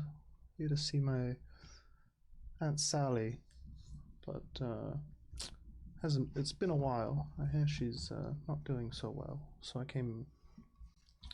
Make one more insight check. He looks you up and down and then he says, "I think I know a place." 19. You see the eyes go to your staff. And they like really catch on that and regard it. They kind of turn their head while they're talking to you, and though they're talking to you, this seems to be what they're really focused on all of a sudden. And then they say, "I've got a place for you. It's a place called the Orange Cuttlefish." Where might I find this armored cuttlefish? He takes out a scrap of parchment and he folds it really quick and he says, "Tell them Tomlin sent you." All And right. he unfolds the paper and he draws like a really, really rough map. Tomlin. Tomlin. Well, And thank watching you very this. much, Tomlin. I'm gonna give him a handshake and Okay. leave in his hand a gold piece. Okay. He smiles. Then you walk away. Okay. Alina like begrudgingly gives a silver coin to Billy because she bet against Ori. Yeah. Billy has to give it back because she also bet against Ori. We'll follow him. I take the 2 coins. I kind of pat I bet Ori on on the back and myself. say, well, you're full of surprises, aren't you? I hate you so much. She doesn't hate you. Pretty rude, but Cheshire and Mingo find the way here. are now within the Armored Cuttlefish at this bar. What are you doing? So if you really liked the rocks, I can help you find some. We can like go searching together for them, or I could even I could make you some jewelry with them. Because I just bought some wire, do some wire wrapping. Okay. Long drink of ale. Both of you make perception checks. So natural 20. Natural Her 20. response to being robbed is to be like, but I can help you find other things. Got them back. Yeah. Most of them. 19. 19. Not bad. Okay. What languages do you speak, Cheshire? Common, Elven, Sylvan, and Thieves. Oh, lovely, lovely, lovely. So all of a sudden, as you are sitting and you watch me, because and wire wrapping things, and you're like, yeah. You see suddenly this turtle who is almost falling back. Suddenly, they catch themselves on this counter, and then they just go, "Oh." And in Sylvan, they just say, "Oh, it's Tomlin." And he pulls out this small stone, and pushing himself away from the bar, he says, in Sylvan, "Probably got another mark." And he just goes out, and you see him walk towards one of the exits, pulling the sending stone to his ear. Is there anything that you want to do with that? Minka, you watch as this turtle, this very drunk turtle, takes this rock out of his pocket. And this rock, for what it's worth, it gleams with magic.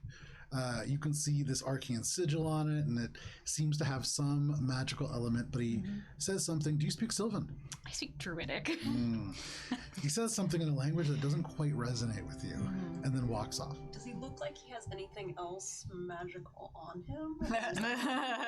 With a natural 20. 1 second. It's a good roll. Minka just taps chest. She goes, It was a magical rock. There are so many around here. Minka, I know it's pretty, and I know it's magical, but you just got all the pretty things back. Hold on. He does. As you see him pull away, and he pulls this stone out, his other hand kind of steadies him first on the bar, and then goes, and you can see he pats first at his belt. The first thing that his hand goes to, and instinctively, you imagine that's the most valuable thing on his person, is a short sword. And you can see just the handle from it, but even that handle, remarkably clean. And there are more ornate elements to it, though. As he like staggers out a little bit, it's hard to see too much. You see what looks like an onyx panther that forms the pommel of this. Like it's almost pouncing out, although the paws like pressed to the body, so it's a smooth piece. And then he just staggers out with this thing and just goes, Tomlin! And then the door shuts behind him. Is he going alone? Seems like it. Minka, hold my seat. Okay. And I'm going to casually make my way out after him. Okay, no In a problem. Not so obvious. Make a stealth check. I think she just takes her staff and kind of hooks it around the feet of the stool and pulls it closer to her.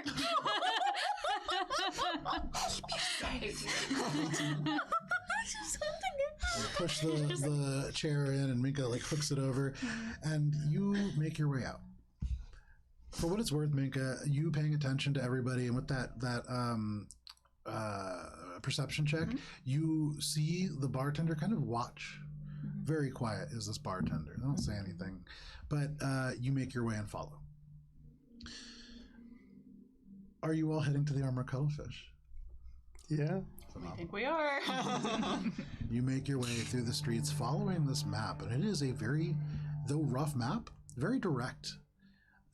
This would be a hard place to find. It almost seems like it is put in a place that was at one point maybe like a maintenance hatch or a central kind of connecting point to several maintenance tunnels, and has since been modified. And as you find this dead end, there is a series of steps that go to an area that looks like at one point probably like went up and formed maybe like a pipe or a cistern of some kind. Now has been hollowed out and a door has been wedged into place. Simple wooden door. Is there anybody else in the alley with us? No. This isn't an alley. You're really in a tunnel. As you go down and down into this place, the structure of the spire has to change to support the rising weight. And so no longer are you seeing squared hallways. They have rounded tops to create arches rather than square points so that this doesn't fracture and shear. I think the more that it felt like underground and being like in something rather than walking through something, Billy would start to like This place is pretty underground. put a oh my god. Put like her hand on her sword and just like start to like kind of keep an ear out for people behind. Okay. All right. Make a perception check. Shady characters. We're in a tunnel. Maybe not long rest before doing this. We've got to level up in the chamber. Keep an eye out, but about halfway through this journey, you kind of stop because you keep looking and there's nobody there. This is like a place that it seems like for some reason people kind of avoid. But you continue. One by one, you make your way down to the Armored Cuttlefish, and because it is 8:30, this is where we're going to step away, right as everybody kind of rejoins. Yay. Yay! Did we though? Everybody makes it there. So, it is 8:30. We are going to be right back at 8:40. We'll see you then. Bye.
It's more than And welcome back.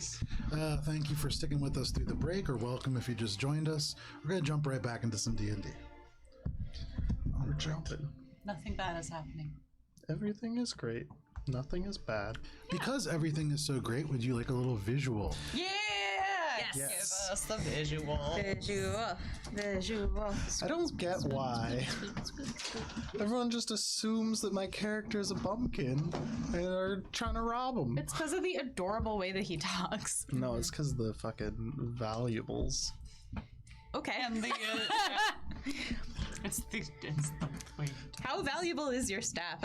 We don't really know much about it. Yeah. I don't know. No one's asked. Knock down my little Ooh. guys here. Oh no, no, not the guys. Not the guys. Not the guys. Not the guys. Hold this up right here. Oh man. Okay. Whenever I spot a mini that I had like some little bit of paint slashed on by me, I get excited. Like, I did that one! As you should. It's like a child seeing their drawing on the fridge each time they go into the kitchen. They're like, I did that! We were here over the weekend and Joe was like showing off the ship that you painted like a proud father. It's adorable. I forgot about that. Yeah, my friend was here and we were showing her the space. Yeah, I pulled out a bunch of things to show him. Anyways, for the combat cam, we can put that up. Could you slide that a You tiny mean bit? the friendly pub drinking cam? Sorry. Yeah! The Alberon RPG Battle Cam is the official name right now. The Alberon However- RPG. Pub crawl nothing cam. bad is good. Crawl cam. And this is something that is relatively hard to see on our little cameras. And so it would appear much better on the Alberon RPG or at Alberon RPG on Instagram, things of that nature. If you want to turn that down on the bottom near Tina, there is like a little, It's like a twisty. Yeah. Yeah. I think, Are these guys in the bar as well? No, I was These- trying to like angle it forward. okay, no So worries. that What? makes more, like, these two guys, are they like? Yeah, they fell out, but they're the two that are talking at the table in the back. And so, if you could pull that turtle off, who's on the end. Yeah. The turtle is just off talking to Tomlin.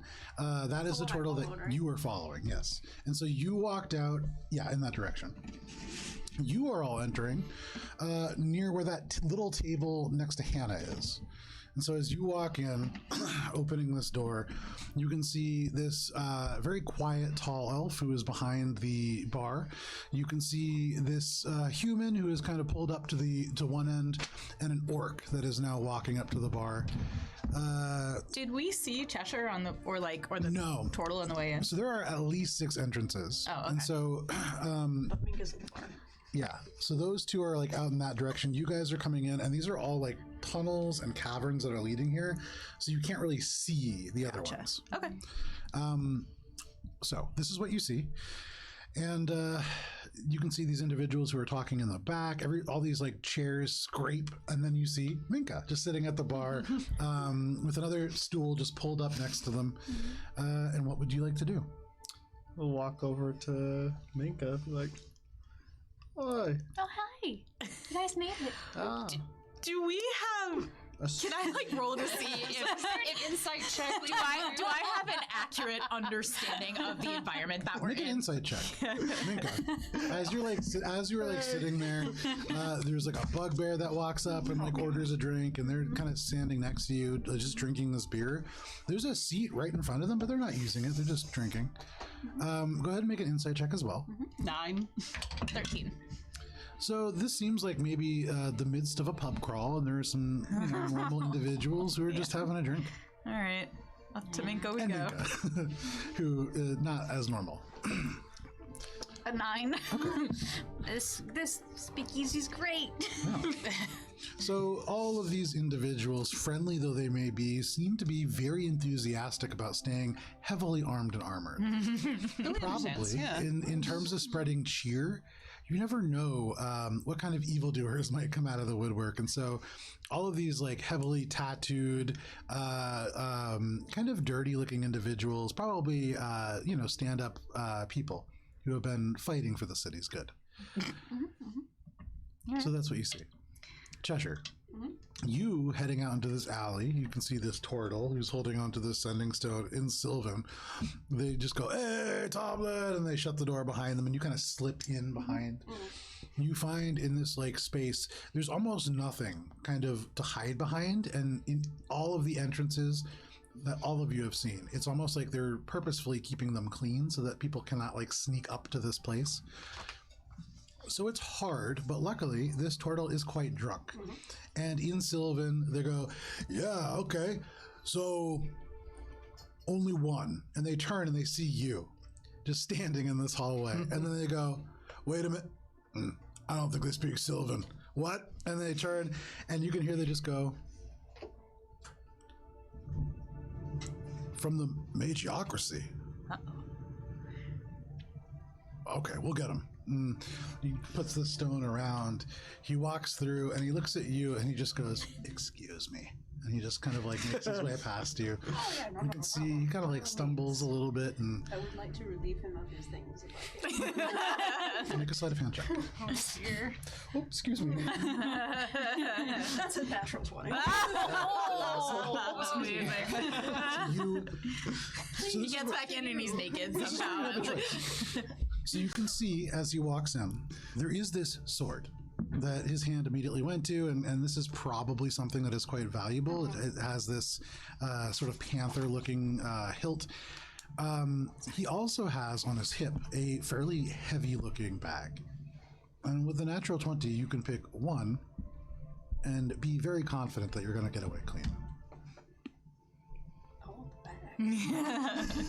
It's in the bag. Right this way. Give me the You open the bag. door, and as your hand moves across the space between your chest and his, and it ducks low, with a practice motion, you pull the belt buckle forward in such a way that it just unhinges, and you just take the whole belt. The belt, the bag, everything.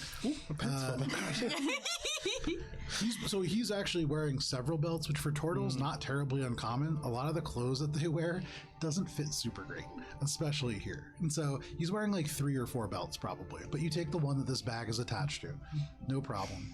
And as the door shuts and you kind of pull it open, you can add 70 gold pieces to your inventory. Oh. Nice. Nice. Josh is just making bank. Sticky fingers. Cheshire walks in the door. Or sorry. This turtle walks in the door, and then maybe like a couple seconds later. Like lap later and then Yeah. like sneak my Probably way back in so it's not obvious. Ordered a round of drinks. This elf just nods, inclines their head, turns back, pulls these beers for you. Billy's excited because this is the pub she was looking for the whole time. Like, there we go. Yeah. This is a pub. We should probably get a table at this point. Is that just crowding the bar? There's a lot of us up here. Sure. And It's easiest alcohol There's an open table. access, though. Is probably. Billy, you can just walk back and forth. Who amongst you speaks Sylvan? I do. Okay. Minka. All of a sudden, as this turtle walks in, begins to speak in a different language, and all of your companions just turn. What's happening? I wouldn't. Yeah, we play it cool. Come on. You get the sense that everybody suddenly starts paying attention to this. And you have no idea why, because you don't know what's happening. But for the rest of you, you see this turtle walk in, and first kind of like walks into the orc, which you would imagine would like start a fight almost instantly, but the orc just kind of leans in. And this individual whispers something in this ear. Make a perception check. It's very quiet here. All of us? I don't think I'm back in yet. Yeah. You can make your way in when you want, but you're not in yet. 22. 22. 18. Maybe I shouldn't have done intelligence as a dump stat. That's not It's always your great. first mistake. 9. Okay. So for the two of you, you are able to overhear scraps and fragments from this statement, but all that you really get from this individual, you look and you can see the turtle's eyes fixed on Ori. And they whisper, and the words that you catch are, both legs. And then the orc just kind of nods and like crosses his arms and kind of tilts back in his chair, and you do see he like leans back and takes a look at Ori, and then just right back to his drink. Billy holds out her hand again. It's like, I'll be taking that silver coin back. Us? I didn't take any. What? You said you took them from Oh us. no, that was a joke. I couldn't actually. Oh, that was I that didn't joke. know. Yeah, Okay, I didn't know any of I that. hand the coin back to Billy. And then I'm We gonna exchange coins again. I guess I'm. If Billy's picking up what I'm putting down, Alina's gonna kind of turn to face the orc and go like shoulder to shoulder with Billy. Okay. In front of Ori, and just kind of like, you know. So you'd see us like exchange silver coins again. Yeah. It's like So Cheshire's here. She'll be back in a minute, I think. Oh, and then did you run anything? Alina's gonna whisper while over we're gone? her shoulder No, to we Ori. sat down, Okay. and then Cheshire got Have a up. drink. All right. And then we can settle this back at the end. Yeah. We've got bigger issues. Alina's gonna whisper trying in to find Elvish, information. like, "Hey, that orc has got his eye on you, and I think that something weird is going down. Just stay behind us." Sizing this orc up.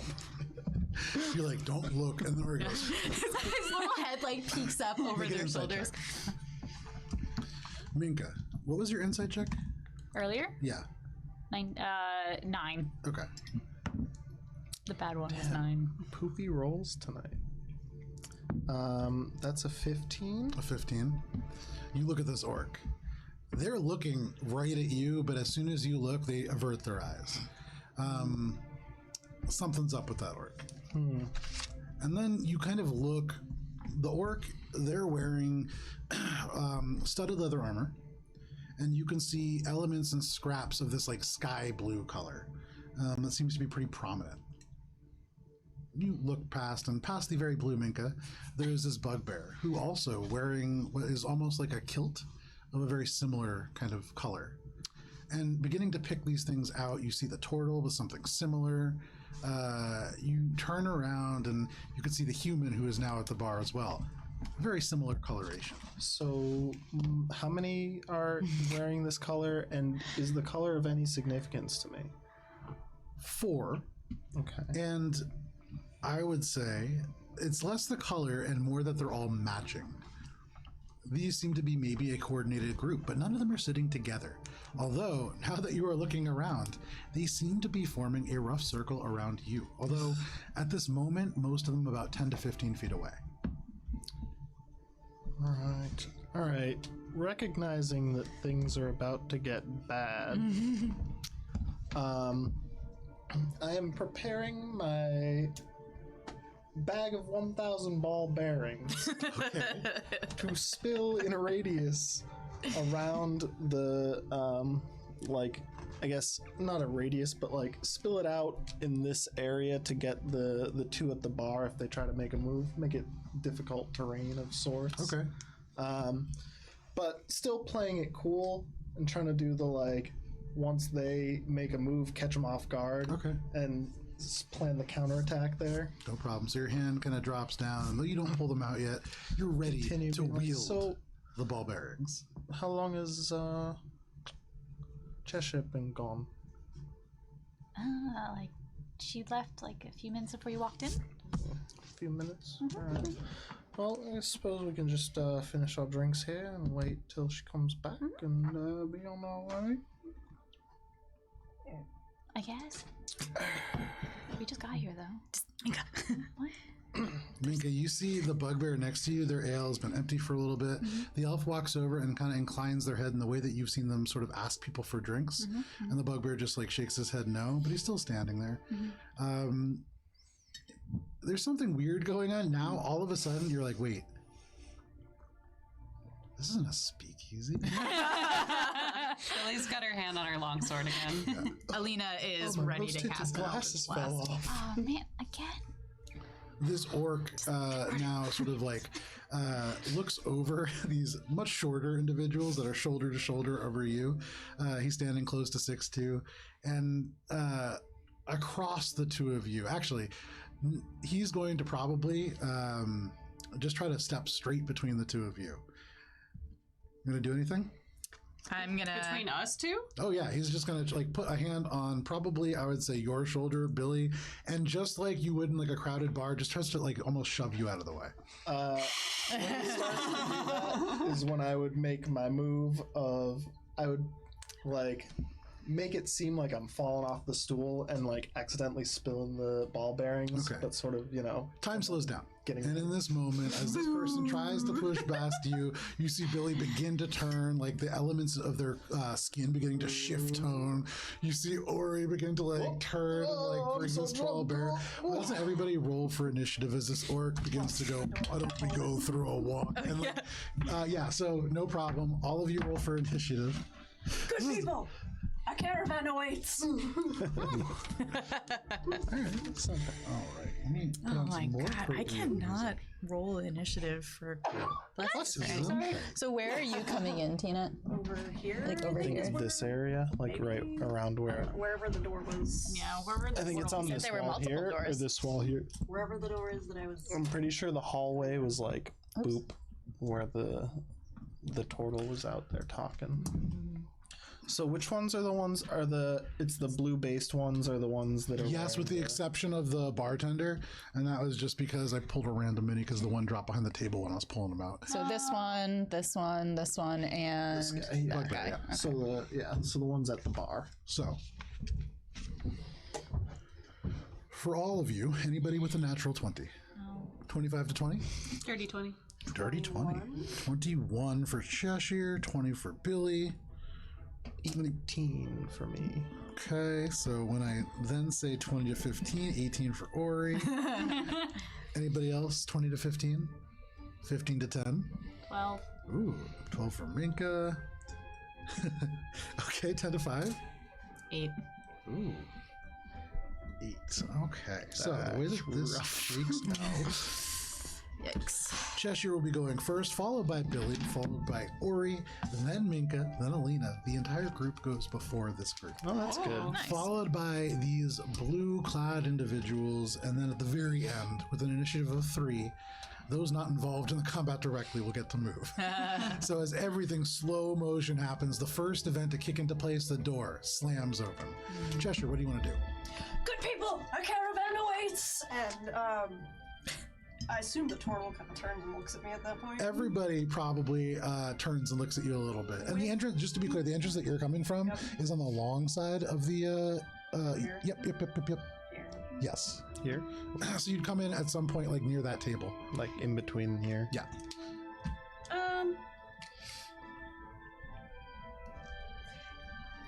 At that point, just start launching into a extravagant tale of this very rich caravan that just rolled in. Okay. Okay, fantastic. So for the first 6 seconds, the door slams open. This caravan awaits. Behold the riches from far beyond the Emerald Expanse. People turn, but mostly not the group that is involved in this combat. But we'll get back to that. Billy, what would you like to do? Ori, you are on deck, followed by Minka. The guy who put his hand on her Yeah, the orc. had the audacity to touch me. Yeah. Billy's going to Hexblade's Curse Okay. right as the music slows down a little bit. On the orc, you said? On the orc. Like, almost reaching. I was so close. And then Billy's gonna throw a chair. No. And then Billy's gonna pull out her longsword and attempt to. No problem. So as soon as he puts the hand on, he's almost like assuming that he's going to walk right through you, and you hear his eyes are fixed on Ori, and you hear him just go, "Let's go for a walk." But as he begins to like shove you to the side, all of a sudden, it's like as you like turn and look at him, the coloration that shifts across your skin almost becomes real and whole and shadow-like, and it crawls onto him. And in this moment, as he like jerks away, he gives you just enough space to pull out this sword. That's an 18 to hit. An 18 hits. Yay. And that's 2 plus 2 plus 4. It's 8 damage. 8 damage. Piercing. Okay. All right. So, as he's like beginning to try to shove by these shadows around him, and you bring out the sword in a single motion, you draw it straight across his chest. He turns, and so part of it is caught within the shell, within the pauldron of his armor. But he turns to the side, and for the moment, Ori is forgotten. You now have his attention. Anything else, Billy? That's it. Alrighty, Ori. You see this individual take a step towards you, and Billy just slashes across the chest. He turns, catches the blade in his shoulder. What are you doing? Did I get the ball bearings out? So, yeah, you have them in your hand. Okay. I want to spill them in such a way that it, like, basically makes this little area tough for them to maneuver through. Without necessarily spilling it right in front of Billy and Alina. Cool. As an action, go ahead, and I'm going to say this is a survival check. Could I use my steady aim for this? No. Because you're not shooting at a person. And it does, I believe, require a target Nice try, though. to get advantage, because this also isn't an attack. Yeah, I guess that's true. All right. You said survival? Yes. Okay. Nice. 22. Okay. So as this all like slow motion happens, the blade is drawn across the orc. You pull this bag of ball bearings, and for a moment, you consider just dropping them right in the middle of the floor, really create chaos. But you can see there are a few of these individuals off in one direction. Untie it and kind of nudge it forward with that part of it out. Oh, look. Oh, hi, Oreo. God has Hey, Mr. joined us. Man. Who didn't close the door behind I him? was Who the just last trying to. person I down? don't think I was the last one, so. I intentionally was not the last one. Oh, big boy. Let him go. So, Release me. oh, this is gonna throw me off so much, guys. You want me? bring it I can back bring up. it back He's just very upstairs. friendly to me, and so I know he's going to start meowing if I don't pet him because he is attention seeking. This is my cat, by the way. So, No, Dr. Evil, it just. Or you take out this bag of ball bearings and you pull it open and you push it out, thinking about the flask that you used, trying to form almost like a pathway with them. And so they just scatter out into the stone. They roll across, and in areas they set into grooves, but they cover the floor. There is 1,000 ball bearings that bounce off these imported stones, off the emerald glass walls, and it's a cacophony. Nice. That is a All thing. according That is now difficult terrain, you would imagine. Nice. Anything else you would like to do? That was my action. Yes. Bonus action, disengage. Awesome. Bye. And I'm gonna hop up onto the table back here. So as all of this is happening, the bugbear like swings his fist over your head, Minka, like trying to clock Ori, and Ori is able to step back in this chaotic moment. Can I free action to pull out my new bow? Or is that no? Okay. It's new, right? Cool. So Yeah, it's new, so it looks cool. it's extra slippery. No problem. That is your turn, Ori. That brings us to Minka. I'm guessing since we didn't say we changed armors, I'm assuming that you didn't know. Didn't say out loud that I put it on. no. I just had that thought. Yeah. Oh well, I didn't get new armor, but Yeah, I'm always wearing we that. didn't equip it. All right.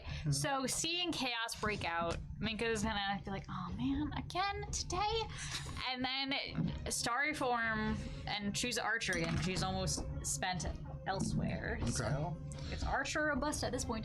In this relatively dark space, suddenly there is a brilliant light that refracts off the emerald walls. This entire place becomes brightly lit. Damn. So I bet it looks really pretty on the ball bearings. Yeah, it's like Essentially. starlight shimmering off, and on the ground in this dark stone, it's like stars in the sky. Absolutely. So what I didn't realize last time, because this still is a little new, by invoking it, I'm able to take a shot. Yeah, so make an attack. So, is the orc far enough away from me where it wouldn't be at disadvantage at a ranged attack?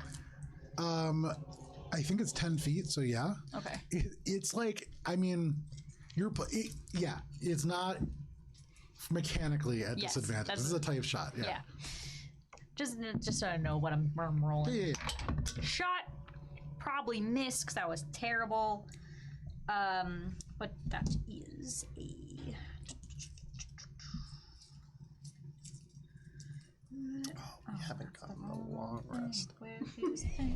I'm guessing a 9 or no. No. And so as you you pull out the bow for the very first time, this new bow, and as you do and you reach out for there's no quiver there, but it's like one just appears. The various joints in your body becoming stars, and then the quiver emerging out as its own constellation. And you pull out this light arrow, and as you draw it back and you're about to fire this awesome looking shot, and every time you draw it back, all the ball bearings shift and the light shifts across. The bugbear turns to punch Ori and just nudges your arm, and your arrow just wide and embeds itself into the wall. Oh. That is a mess. And then, so I'll turn, and the other person that is aggressive right now is the bugbear, right? Yes. So, is that the person right next to me? Yes, it is. Okay, so I'll turn and just shocking grasp Okay. bugbear. Sure. That is a what save? So shocking grasp, I think, is I just roll. Oh, okay. Fantastic. So terrible 8. 8? Yeah, that's not gonna work. You turn, you just got bumped by him, and so you reach out, but as he sees you and he just collided with you, he knocks your hand out of the way. You're unable to make contact with him. Anything else, Minka? No. Okay. So the orc is facing Alina, the bugbear is facing Minka. Alina, what would you like to do? All right. I know I'm going to get an attack of opportunity, but I'm going to come over here and jump up on the bar. Okay, so first of all, hang on, don't move your character yet. Oh, man. Does a 20 hit? Sentinel. Yeah, a 20 hits. So, damn. As you take a mean 9 points of slashing damage, this individual slashes across with a short sword, and as you try to duck underneath, they turn the blade so that the flat is laid against your neck and just steer you back around. Your movement becomes 0, as they do in fact have Sentinel. God damn. Okay. But I can still attack and stuff, Yeah, right? you can. Your movement just becomes 0. All right. Well, I'm gonna be well, I guess we'll have to do this the hard way, and I'll shoot an Eldritch Blast at him at disadvantage. Yeah. That's gonna be 15 to hit. 15 hits. Nice. Oh, poop! I forgot to hex him. Oh well. And that's gonna be. This is the orc. Oh right, Billy. Yeah. Right. Yeah. Sorry. 8 damage. 8 points of damage. 8 points of damage. So spreading around the joy. Oh no, this is the person that got hurt before, right? Mm-hmm. Yeah, the orc. Orky boy. So this guy, he catches you, puts the flat of the blade against your neck, and just steers you around. They're about to say something, and then you just pull up your hand and Eldritch Blast right in the chest area. They have to try to dodge out of the way, but that burns across, and you can see the force seems to cause damage beneath the skin that you can see through the fur, such that all of a sudden there is bruising happening around the eyes. The eyes become bloodshot almost instantly. They're looking pretty rough. They pull their face down, and a second ago they were real confident. No longer. Yeah. You see panic in their eyes, and as they're they still haven't even moved yet, they're already seeming to look for the door. And I'm gonna say out loud as pre-action, nothing has happened yet. You don't have to fight. You can stop. Okay. Fair enough. You say that. That is your turn, Alina? Mm-hmm. That brings us to this group. So this individual who you just hit, they are going to look at you as you say that, and he's just going to go, fine. He tosses this sword down on the ground, clatters, and he is going to step by you diagonally and take the door that is on the other side of the table. Yeah. Now that does, if you wish, Billy, provoke an attack of opportunity, or Minka. No. Or sorry, not Minka, Cheshire. Okay, Billy? He's gonna leave. Okay, so he pushes his way out. Cheshire, you can just hear him going what the fuck? And he goes out. That is what he is going to do. The turtle is going to turn and seeing Minka kind of as this starry figure that is illuminating the whole area, is going to close the distance with you, Minka. Mm-hmm. And Minka, you're taking 2 attacks, one from the bugbear, one from the turtle. Yeah. The bugbear, that is going to be a 21 to hit. Yeah. That's cocked. and that is going to be a 16 to hit. So you are taking 4 points of slashing damage and 5 points of slashing damage. The turtle slashes out at you from behind, and the starry form now taking a little bit of damage. You like turn to address that, and this other individual, both hands clasped together, just slams them into your back. You stumble forward a little bit, and you're not in a great spot. So 2, 3. The fourth one, they're actually going to go, I guess, because Minka's there. They're going to go around the bar over to Minka as well. This one? No, that's the bartender. That's the little fisherman. Runs over to Minka, pulls out a knife, and Minka does a 20 hit. Yeah. I'm rolling so good. I've rolled like below a 14, really. Yeah. That is going to be 6 points of slashing damage. Unconscious. Damn. Jesus, really? And so almost immediately, this orc is like, fine, fuck it, runs out the door. The rest of his friends are like, no, fuck that. And they hack Minka apart.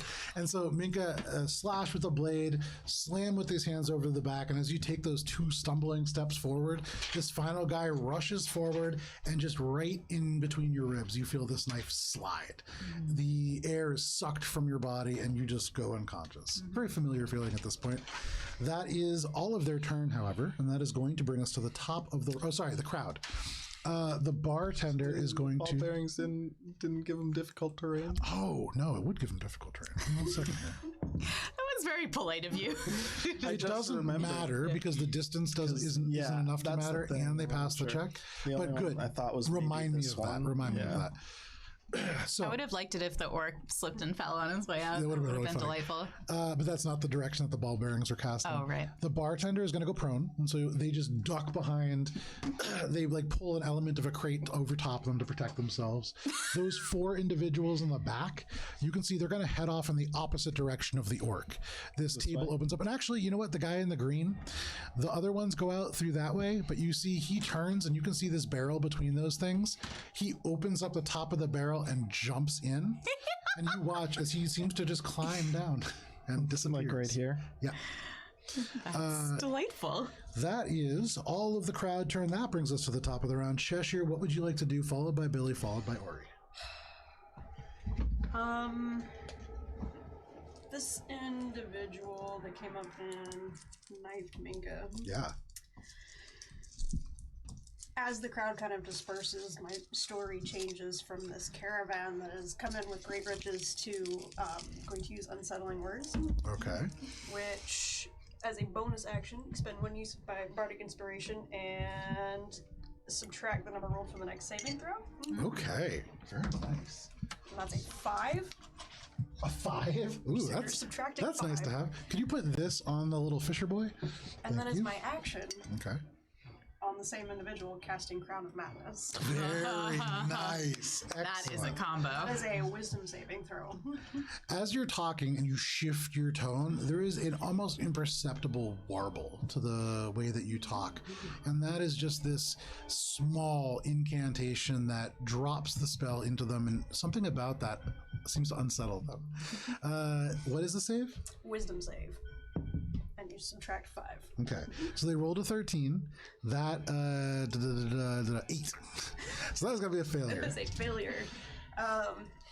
Nice. Target is charmed by me and must use its action before moving on each of its turns to make a melee attack against a creature other than itself that I mentally choose, and I'm choosing his turtle friend. He's Okay. right next to the door. So he stabs you, and then he hears the sound of Cheshire speaking, and as he pulls back, and Minka, you see, as you're like falling off the chair, he's about to stab you again. Suddenly his gaze just gets a little bit confused, and he turns, and you just go black. But all right, anything else, Cheshire? That is all I can do. Unfortunately. Billy, what would you like to do? Billy, Yes. what would you like to do? Billy? Well, look, okay, my plans are changing because somebody is charmed.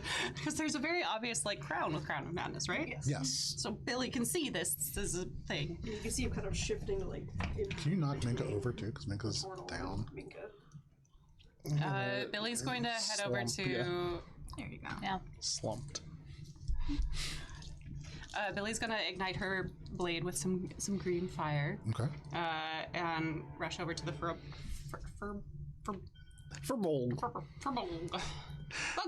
It's a bugbear. So you run over, and as you draw your blade, as the light from Minka's starry form dies, this green fire erupts, and the green emerald walls catch it brilliantly. It's this beautiful, dazzling effect. Go ahead and make your attack roll. It's gonna be 11. An 11 unfortunately misses. This huge bright light in a dark space, making it an easy attack to see coming. People are able to move out of the way, even in this crowded space. Anything else, Billy? Ori, your ball bearings continue to roll across the floor. What would you like to do? I am going to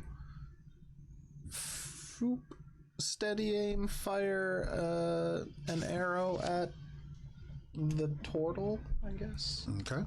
So go ahead, make your attack roll at advantage. This individual, you can see there is like this kind of crown that is like writhing across their head, but no problem. Not the turtle. He's aiming at the That's the turtle. fisherman. Oh, sorry. Okay, yeah. From my perspective, the turtle is wearing all those status yeah, no, rings it's because I can't see the guy behind fisherman him. is kind of.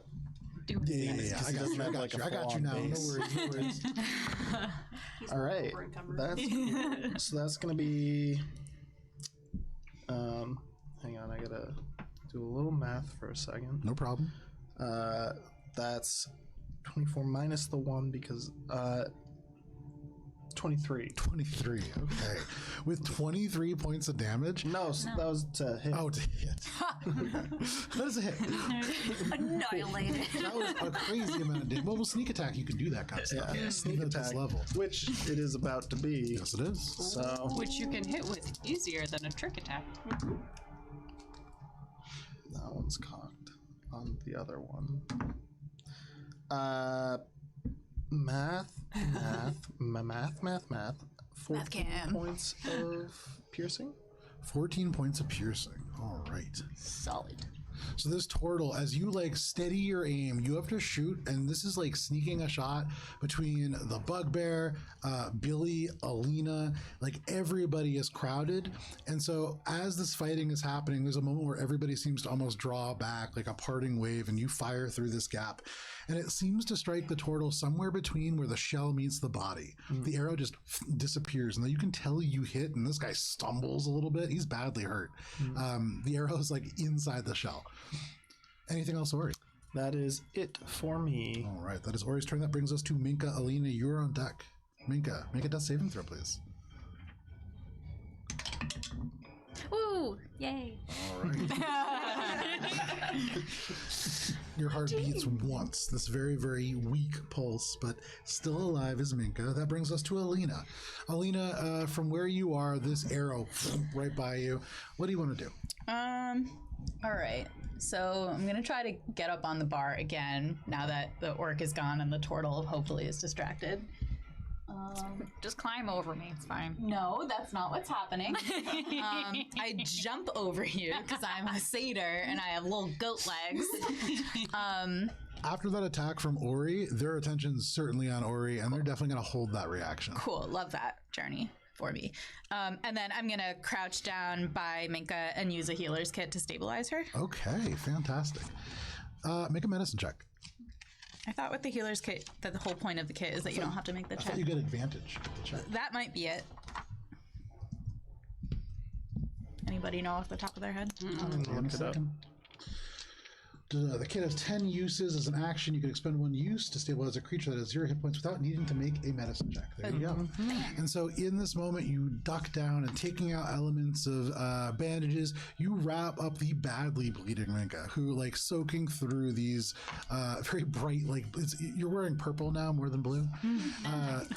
But And then as a free action, again, I'm just going to kind of announce, like, you don't have to fight. We are happy to let you run and follow your orc friend. Okay. Leaning over the body of your downed companion. You're Yeah. like, we're winning here and you should leave. No, I'm just reminding everybody that they have a choice. Fair enough. And it does bring us to their turn. So first of all, as you do that and you yell that out, you could see the elf looks up at you from where they're like cowering under this thing, and they just go. They go back underneath. They shake their head no to you. But so we have the bugbear and we have the turtle, and then we'll talk about this guy. So the bugbear and the turtle.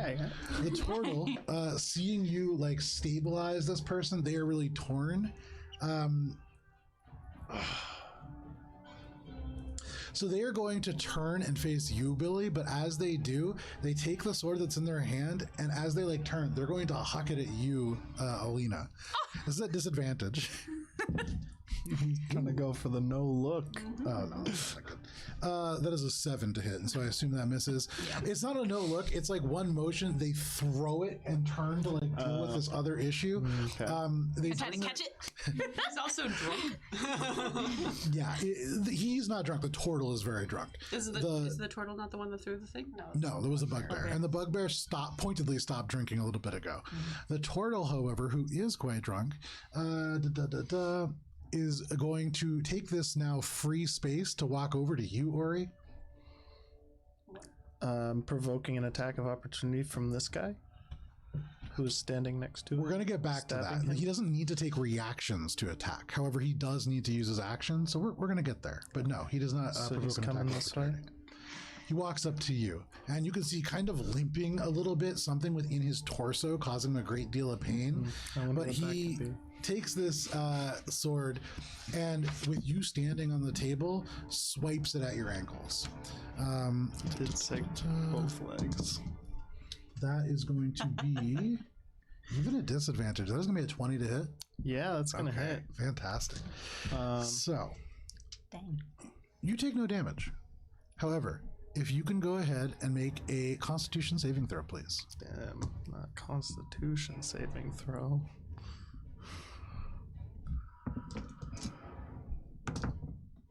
15. Oh, you just made it. As he slashes out at your Achilles, attempting to cut you down and force you to be prone, you are able to move out of the way just enough so it catches you in the calves instead. And though that hurts to the tune of 8 points of slashing damage, it does not knock you prone, and it does not cause you to need to make a save at the end of each turn to stop that. That's cool. You stumble, your blood painting this table, but you are still up. That is his turn. That brings us to this little fisherman. So you watch as this guy, both of these guys beginning to attack. You hear Alina call out about you could still walk away. They seem pretty focused at this moment. We're past that point. But this It's worth a try. This guy looks a little bit confused. He's holding this knife. He had just stabbed Minka. He looks one way, he looks the other, and then you could hear him just go, I don't know, and he just goes and stabs the turtle in the back. This is going to be technically, wow. Okay.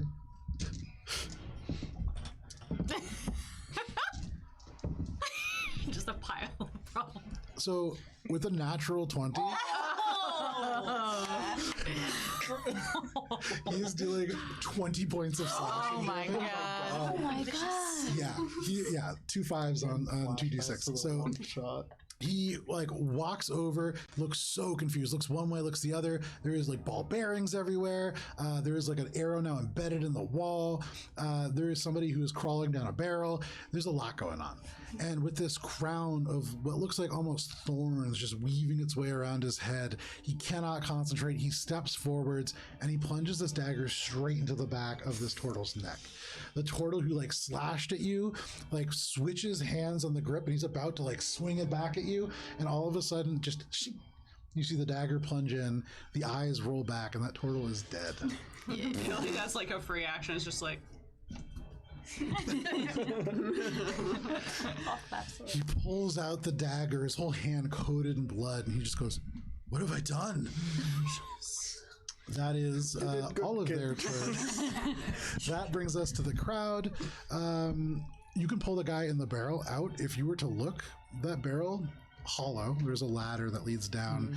And imagining the armored cuttlefish probably does not only have 6 exits, it probably has 8. So that is their turn. That brings us to the top of the round. Shish, here, what would you like to do? Followed by Billy. bonus action healing word on Minka. Next. Nice. So this healing word erupts across this chaotic space, and it's like in all of the chaos, through everything, like somebody says your name very clearly. It's the cocktail effect, whatever it's called, the cocktail hour effect, where when you hear your name in a crowded room, it just catches your ear. And as you hear it, it's like you can see the word itself navigating through this chaos, and from like your kind of semi-conscious, like slumped over this bar position, stabilized and just on the edge of being awake, it just ding, knocks your head back a little bit, and you are conscious. Fully, although in a great deal of pain. Anything else? Yes, that is.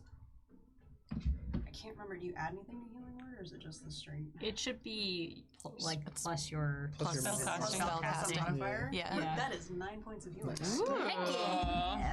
And so less of a ding and more of like a whack as you are healingly slapped back to health. And then using my action to maintain Crowd of Madness, direct him to his bugbear friend. Okay. He just goes, "What have I done? You." And he's intent on the friend that forced him to kill his other friend. And then going to kind of duck back and like duck underneath the table. Still Okay. keeping an eye, but like out of sight kind of thing. You duck underneath the table. You turn. There's like a little basket of peanuts that's fallen underneath, and if you want, yeah, you just start eating some snacks. So no problem. You watch the madness quite literally unfold, and that is your turn, Cheshire. Billy, what would you like to do? Or Very you're on effective deck. chaos goblin. Reaction usher in this new companion. Well done. And yeah, let's just try again with my shiny green flaming blade. There you go. Still on fire. Make your attack roll. Better. That's gonna be a 16. 16 hits. Yee. Oh, it's actually gonna be an 18. But 18. Oh, it doesn't hit anymore. yeah, I know. Figured. I'm curious. Would this be considered flanking if you're up against a wall or like I know it doesn't, but it feels like If you- a situation Flanking is about where- being distracted by somebody else. right. He can't be distracted. What was that? So that's 7 points of damage to him, and because You're set.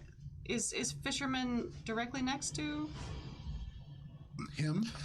He's like, I think he's 10 feet away technically because he never stabbed mind. the turtle who was a Yeah. little bit further away. The turtle was like here, and Yeah. he came up behind, so he's probably like Yeah, right so about here. 10 feet away. Hold Maybe, on. maybe 50. Want to? I'm gonna, yeah, great. He can balance. I believe it's the, adjoining squares, 5 feet. the cracks. And I only believe that because I'm pretty sure I copy pasted the text when I made a giant attack that could hit 2 people next to each other. Believe it. Within 5 feet. Okay, I just wanted to make sure it was only the second creature that took the damage and not the first creature. as well. Gotcha, So gotcha, it's 7 points of piercing damage. Very nice. And so does he get a save?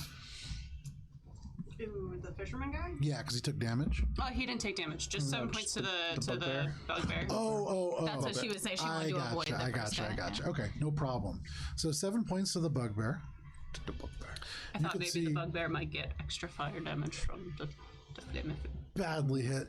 But in this moment, still up. Anything else, Billy? You could do it to Minka. No. What? An enemy target. Anything else, Billy? Billy is good. Ori, what would you like to do? You look, and Minka is pretty vulnerable. I mean, you could take her out, but what would you like to do? If you wanted to, you could end this right here. Right No, here, I'm right now. gonna- This is what dreams are made of. If you rearrange the letters in Ori, they spell Tomlin. I'm going to steady aim once again. Free action. Thanks, friend, to the guy who just killed his friend. Okay. You did very good. And shoot the final dude who's Make trying an to attack fuck with roll. me. Steady aiming. Is that a 9 or a 6? Okay. That's ooh, that might not hit. That's only gonna be a 14. A 14 just hits. Meets a pizza. Nice. All right. So go ahead, roll your attack. With steady aim, this is a Yes. sneak attack. Sneaky. That one's cocked. Steady aim is such a good feature. It really is. 15 points of piercing. Tell us how it happened. Woo! Just like surrounded by all of these people leaning up against the bar, like about to go in to like swipe at the surrounding. Well, I guess you're downed, but to swipe at Billy, and then just arrow whizzes by Billy's shoulder and into his face. Okay, so Billy, as you're like fighting and you turn and you're like, oh, good job, Slumps back to your new onto recruit. the bar. You turn right as this bugbear is about to punch you right in the face. He threw his sword. He doesn't have a blade. He's just going to deck you. And as he's about to, the fist stops like inches away. You close your eyes and looking, you can see his head all the way back and the arrow just sticking out. And he falls backwards. And I'll take you all out of initiative. This individual who is charmed, as like the spell ends, first of all, this room almost completely empty. Give me 1 second here. Gotta ask him a few questions now. Pop up next to his shoulder. Probably like hop off the table Savage. and be like, Bend him down and thanks for the assistance, friend. Let me get you a drink, and bring him over to the bar. Okay. Yeah, 1 second. Sit him down on the bar and be like, come, have a seat here. Now, do you go for like an upper hand swing, or do you go just like straight into the neck? Well, that was a pretty clean cut. So this individual, the only person visible, the bartender still kind of like taking cover behind this bar. Who is talking to him? All of us. All of us, yeah. We are swarming him and keeping his madness going. So though the crowd like Overloaded subsides, stimuli. you could just hear, "Where were you, savage?" And he's just like there. He's holding the bloody dagger. He looks down and goes, "Oh God!" His friend is like dead in the ground. He turns and he goes to like the bugger. He goes, "Bob, oh God, you're dead too." And he looks down at the dagger and he goes, "What have I done?" Come, let's go, grab a drink. Don't worry. Make a persuasion check at advantage. Minka kind of pulls herself up. Yeah. Thank you. Thank you. And then heals herself. Well, you said it was persuasion? Yes. I think it's 13. 13.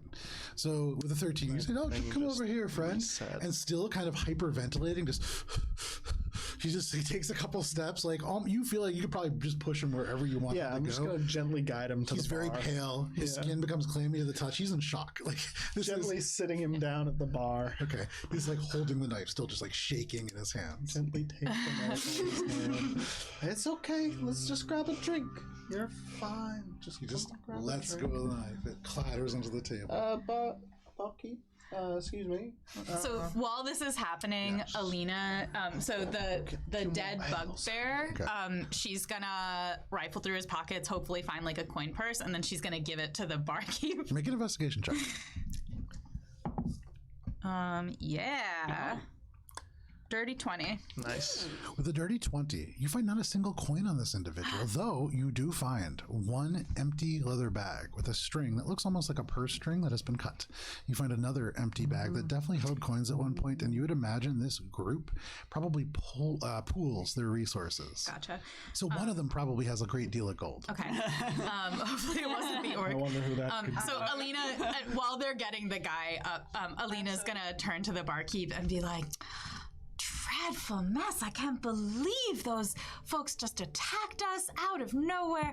We'll compensate you, never you fear." You can see they like slowly rise from behind the bar. They don't look like shocked necessarily, but they're like making sure that everything's like okay. And then Alina is gonna go, like, just keep going through pockets until. Wish to alleviate the twirl of his sword. Okay, so you go over to The now dead Tortle. Oh shoot! I forgot that you already got his gold. Mighty. Okay, but Alina doesn't know that, so that's what Alina's doing. So you go through, and there are some like pretty mundane items. There's a guy, for some reason, he's carrying around like a pretty dirty fork in his pocket. There's other people who have like there's a guy who has a shaving kit. Oh, excuse me. This guy who is in shock, for what it is worth, younger human, seems to be like the newest person here and has like the most stuff. He has like things on his belt. You I would say that's probably what you notice about that. Cheshire, you walk over to the turtle and you pull off the second of his 3 belts. The scarab that is within it, or sorry, you draw the sword out and you can see, aside from just this panther kind of hilt, this is certainly a magical blade. The metal itself has a darker hue to it, not black, almost like a dull purple when you look at it in the right light. But it's certainly magic. Perfect. And then I wish to go alleviate the human of his belongings. So you walk up to the human who's like shaking now, holding this cup that is almost empty, for the beer is like spilled over onto the table from the shakes. Absolutely brutal, my man. Quality work, is clapping on the back. Okay, make a sleight of hand check. Ori, what are you saying to him? So, like, well, I got the 2 drinks. Yeah. Pass them. So, I feel like we started off on the wrong.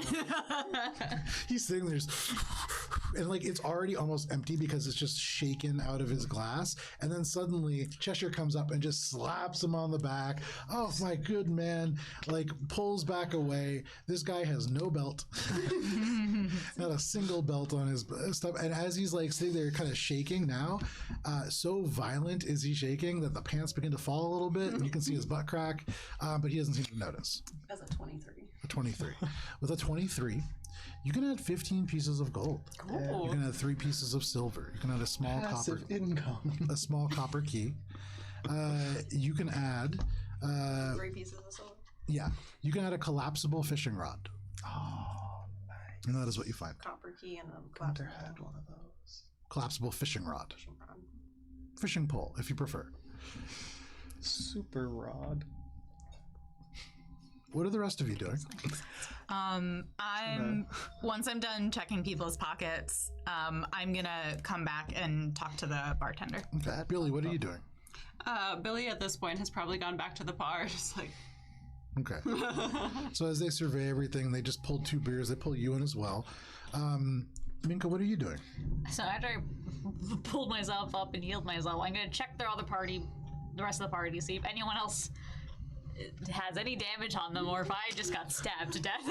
I'm pretty bloody. Ori's not looking great. Okay. Yeah. I'm gonna can I make like an insight or whatever, see who is more injured? Make a medicine check. I'm clocking A natural in. 1. Natural 1. You look at them. Who is the most injured? And as your eyes like turn across everybody, you see Cheshire. And as your eyes, Cheshire just goes. And, like, pulls their hand as if they're hurt. You're like, oh, Cheshire. You go over and like go to render some aid. No There's problem. so much, Minka. Yeah. I carry so many heavy things. So you go over, you render some on aid. your back. For what it's worth, Cheshire's also the only person that's taken 0 damage this campaign. Yeah. But yeah, you render some aid. You walk over to this bartender, and they look at you, still like a little bit confused. They like finish like washing off the nozzle that they poured beer from, and then they turn, still looking, and then back to you. So I'm gonna turn the charm up to like 11. All my satyriest charms available to me. Okay. And I'm gonna lean in like conspiratorially and be like, my gosh, does this happen often here? We came for a drink. I mean, we've been trying to find this fellow Direcroak. We thought we might be able to find him here, but Mike, I mean, I can't believe there's so much violence here. Well, anyway, you wouldn't be able to know, you wouldn't know anything about this Direcroak fellow, would you? Make a persuasion check. 21.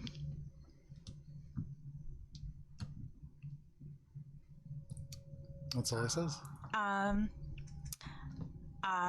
Well, maybe I can give you something to help you. Yeah, to compensate you for your time, of course. And I dig out my purse, which is lighter than would be like probably persuasive, but I'm gonna take out 5 gold pieces and just kind of like slide them across the table. Okay. And so you said Direcroak? That's his name, right? Yeah. Okay. He takes these gold pieces, he kind of weighs them in his hand, and they disappear in a relatively practiced motion into his sleeve. He holds up his hand. goes down under the bar, and he produces a piece of parchment. And you see, as he writes out on a piece of charcoal, petrichor.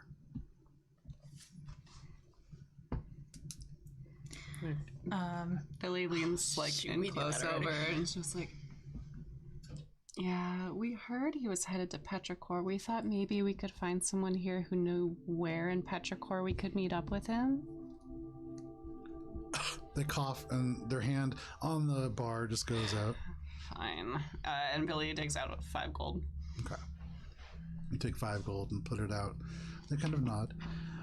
The parchment, they flip it over and write out. And as they turn it around, the House of Sorrowful Rain. Is rain spelled like R-A-I-N. Yeah. plays on words? It's a stable. It's important. Could be the Lord's house. I'm gonna just like nod courteously, and take notes at the same time. There you go. I guess I'd like observe the 2 dead bodies and just be like, what are we gonna do with these guys? Probably not much because they're dead now. So, you want a drink with our new friend here?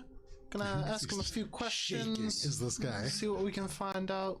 Prestidigitate the blood away so they just look like I pull out my little Good though. pouch of good berries and I give him a good berry. It's all right, friend. right, Just have your beer, have your berry. What happened? It's a whole mess. You don't need to worry about it. Your friends are a bit rude, and they have suffered the consequences. You have not. Birds. I And think it'd be okay. There's no blood on them anymore. just leave it, mate. probably. Just Yeah. Why don't Make we a deception check.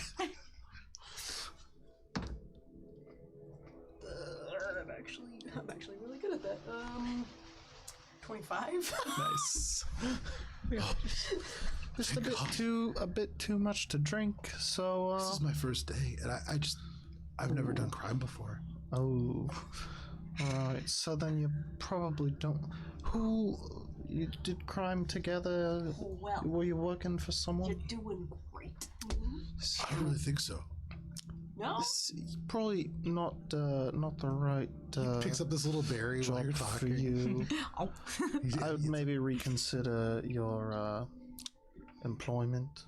You like After almost like this. takes the berry back out of his mouth. This is really good. It's a very good berry. It's a great berry. It's actually a gooder bear. It's a gooder berry. Yeah. So he eats Oh it. right, this He turns back to you. Greatest berry. It seems like he's like a little, that almost like energizes him a little bit, and he kind of nods and he just goes, "No, it was stupid. I don't want to be a fisher." A fisher, like you're a fisherman. So you went to who's employing you for Well, my this? family's fishers, but Right. another one for Yuppel. we'll have to ask him when he wakes up. And he points to the turtle. Right. He was sort of the person that was talking to the person that we work for. To Tomlin. To Tomlin. No, Tomlin? Tomlin works for this guy, Oh, the caretaker? the masked man. The masked man. Right. Okay. And When we wake them up, we can ask. yeah, I'll explain that this is a yeah. mistake. It's a mistake. It's a very terrible, very tragic mistake. You know, they're not bad guys, really. I'm sure they're very polite when you get to know them. They've been through a lot. Yeah, And haven't so- we all? Yeah, Yeah. absolutely. And he kind of like sits up a little straighter, and he turns and he just goes, "Can I get out of here? Do you need anything?" I think that's probably all. You finish up your drink. It's on me. You know. I'm sure they'll be a long one, sir. What was your name, friend? Well, have you seen my fishing gear? Because if I'm going to be a fisher, I need it. Maybe a third profession might be more to your taste. Can I druidcraft like a a pole? Yeah, absolutely. So there are wooden chairs and tables and all the things that you see. What are you druid crafting into a fishing pole? I look and I find one of the chairs, Okay. and I try to take This chair. that chair that we knocked over. Okay. It's also colorful one. nice and colorful. Yeah, It's because I painted it as a beach chair for Aura's Bay. and I try to druid craft it into like a pole, so like long and still kind of flexible. Okay. No problem. This is very easy for you. You haven't really made fishing poles before, but where you're from, when somebody needed something that was relatively easy like this to make in terms of shape, they would ask you. It was pretty easy for you to do. And so you go over to this chair and seeing that there's already a part that like pokes out where the back comes to rest, you hold it like you would a staff, and all of a sudden it begins to grow. First, just like little ding, ding, ding, little buds that grow, and then they extend into small branches that at once get a little bit heavier. And it's like this branch just grows out. And then at once the little tiny little offshoot branches twist around to form one kind of a pole. Some of them. This has been such a weird day. Can you tell them, just tell them I'm sorry. This isn't for me. And he takes this fishing pole, he stands up, he nods to you, and he says, thank you for the drink. Right, He- anytime. Good luck. What was your name? You didn't... Oh, sorry. That's what I was Before you go, Yeah. tell me Before who we you let are, another one go by without learning their name. so I can send you to Yellow. We actually have a commune. You don't want to be a fisher. How about a frogger? My name's Oris. Oris. Oh, that's pretty similar to mine. What's your name? As Ori. Oh, well, Ori, Oris is... yeah. Right, well, it's nice to meet you, Oris. You too, Ori. Good luck with, you know, He takes turning one your life last around. look, and you can see his eyes narrow a little bit. And he just goes, they're heavy sleepers. Okay, thank you all. And he takes his new fishing pole, and he heads out the door. And you have probably made his life, although a little traumatic, and he's going to have some weird dreams, maybe a little bit better. Hey. Improving. One good deed. One. You're all now within this bar, a little richer, a little bit more bloodied. What would you all like to do? Alina's gonna be like, can we please go get some rest? You can see the bartender has like walked out from behind the bar. He like hoists this one individual up and begins dragging them towards the back of the bar.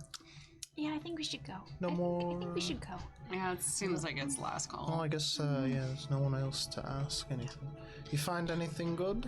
Yeah, we got some. We know where Direcroak's going, so that's good. that's yeah. Anything about this caretaker? Found out. That's another thread. Maybe we should go clean up and report to hear some at some. Oh, report in at some point. This, Yeah, I haven't slept in a while. Yeah, and you know, I'm sure Crispy would love another drinking game. Ooh, that's a good idea. Yes, let's all go back. And then, find her some tomorrow in the morning. 3 days, like he said. We're on track. No problem. So all of you turn and you see like the bartender who like gives you a little wave as he takes the body and hoists it into the barrel that you saw the guy disappear down, and the body just and like a couple of seconds go by before you hear excuse me, before we go, you wouldn't happen to have a need for horse meat, would you? Nope. you see the eyes narrow. He like leans like he's very upset by that. And then you just are like, oh no, never mind. And he just looks and shakes his head no. And thus our reputation damaged. You're doing so well. Cheshire says that right as you guys are about to walk out the door. Cheshire, you hear like hurried footsteps, and turning, you can see they approach you with a piece of parchment, and they stop you. They turn it around. What should we call you? I forget what's our No. Don't think that was it. Wandering parts. It's the wandering parts. But not the wandering parts. You may call us the Wandering Hearts. You can see, just writes it down, closes their little parchment pad. for They go all of back the to the bar. terrible rumors you are to spread. And so the Wandering Hearts have their first Gonna have to change our exposure name. there. Yeah, that's an interesting way to start that. Right after. I feel like it would have been great if it weren't. No, we got attacked. If it weren't for the horse meat part, I feel like this would be a more positive experience. So later they're like writing the story down for other people, and they're like, yeah, they were such good fighters, and also this dude I think sells horse meat. And like, you haven't really explored the Emerald Spire in a way that would make that so meaningful to you, but like, for reasons that is like very frowned upon here. It, like, for such significant reasons. Centaurs around. Jesus. More of it stems from the fact that a very, very prominent figure within the Emerald Spire is the lead ranger of the Prismatic Conclave, a centaur named Linnea. Yay! And so, as such, there is a part of the whole reason that animal ownership is banned within the Emerald Spire is because of the sort of weird feelings around suddenly having a horse that is very smart and now insisting that they're a centaur. And now there's like people who are like, wait, Spam I the eat chat. cows. Do cows talk? Like, and there's like people who are like the whole Spire for about a 2-year period. There were like all the arguments at bars were like, meat is ethical. No, like everybody fighting about this. And so this was something that like for probably about 3 years ago was huge. About a year ago, or maybe 2 years ago now, animal ownership as it used to be was banned. And so that's why there is this kind of, it's not called the Rainbow Ride, but it's the Prismatic. Rainbow Road? No. Hang on, let me look at the holidays. The Ally Ride. And it's a ride of all the rangers and prospective rangers who make up the Prismatic Conclave. And people and their animal companions go from tavern to tavern. They get an ale for me and an ale for thee, which is to honor the animal companion. And it's essentially just a huge tavern crawl. Nice. That Linnea is indirectly responsible for. Nice. I love Linnea. So you make your way back through these dark streets that do get a little bit later, although when you reach the Warm and Welcome Way, it is night, about 7 o'clock. You make your way back to the Winking Manticore. The Wincing Manticore, this poorly painted sign. And sitting outside in the front, just smoking a tobacco pipe, is Crispy. He's shirtless. He's wearing some little breeches that are almost like capris. They're like leather pants that are just a little too short for him, which is impressive because he's short in and of himself. All right, Crispy, in you go. It's time for another challenge. And he gets up, and you can see cracks his knuckles and just walks in the door. I'm gonna get you this time. No, they all say that. And he just No. you hear this shoom as he pulls like a cork out of something, and Ori and Crispy disappear into the tavern. We're seeing Hersum tomorrow. Don't embarrass yourself. Okay. You say that out loud? Yeah. Suddenly, Crispy, really fast, like runs by you, and the door opens, and Crispy goes, "You're seeing Hersum tomorrow." That's the plan. Yeah. Oh, what fun. And the door shuts. And as he walks back in, he goes, "I've got something special for us." Oh. So, what are the rest of you doing? Going to bed. I'm gonna take a bath and then go to Billy's bed. also gonna take a bath. I mean, I guess, yeah, I'll clean up before. Because You we're seeing fine? Hersum. Yeah, you find your way back, and the rooms that you have, the 2 rooms of the 3, both now painted on them, the same sigils that all of you wear. These are reserved for you. And so you find, as you open them up, they're like well kept. It's not like they're leaving mints on your pillows necessarily, but for many of you, these are the nicest accommodations that you've had available to you readily. Billy, Alina, and Minka, you can mark off a long rest. Oh, I put on my armor and I summon my familiar again as part of all of that. There you go. Yep. FYI.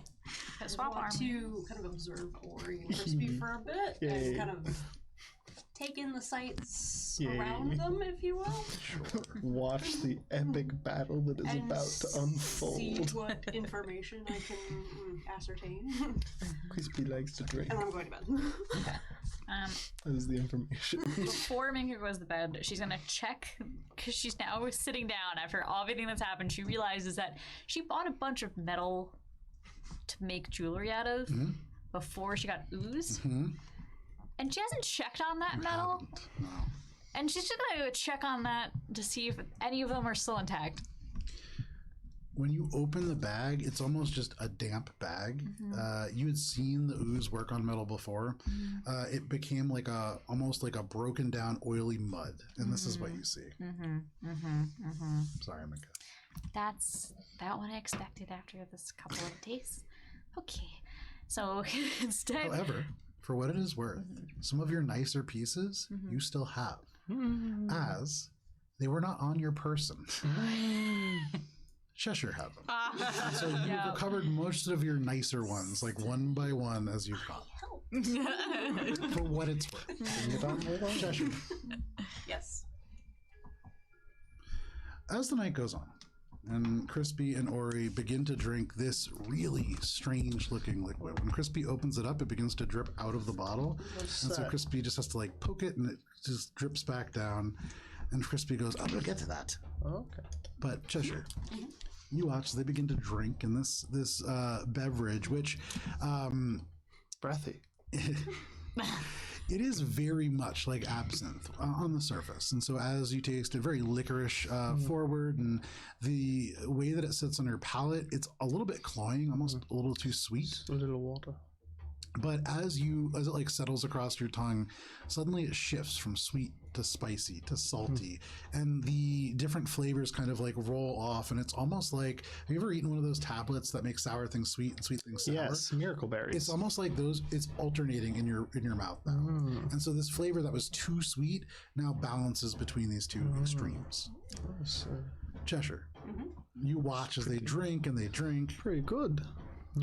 And something about this, as you're watching, you cannot pull your eyes off of this staff that Ori has. It's like there's a voice in the back of your mind that is telling you, that would be fun to steal. This would make you happy. And in this dark kind of like taverny space, it's really just you and Ori and Crispy. You can hear like water upstairs as Minka's taking a bath and the warlocks are asleep. But it's almost like there's one other figure in this room. And because it is almost 10 o'clock, this is where we're going to end for the evening. So thank you for joining us for this session of Adventures in Alberon, Courts of Everest. We will be back next week on Friday. However, if you can't wait until then, on Thursday at 6:30 p.m. Eastern Standard Time, we'll be playing Mosaic Team 5, our Starfinder campaign. Matt will be there. Carol will be there. I will be there. But Oreo will be there. Oreo. I don't know. We're trying to keep Oreo out of here. He talks too much. But thank you for hanging out with us. Please stay safe, and we will see you next week. Goodbye. Lena has to sign us Oh, off. yeah, sign us off. Sorry. Wait.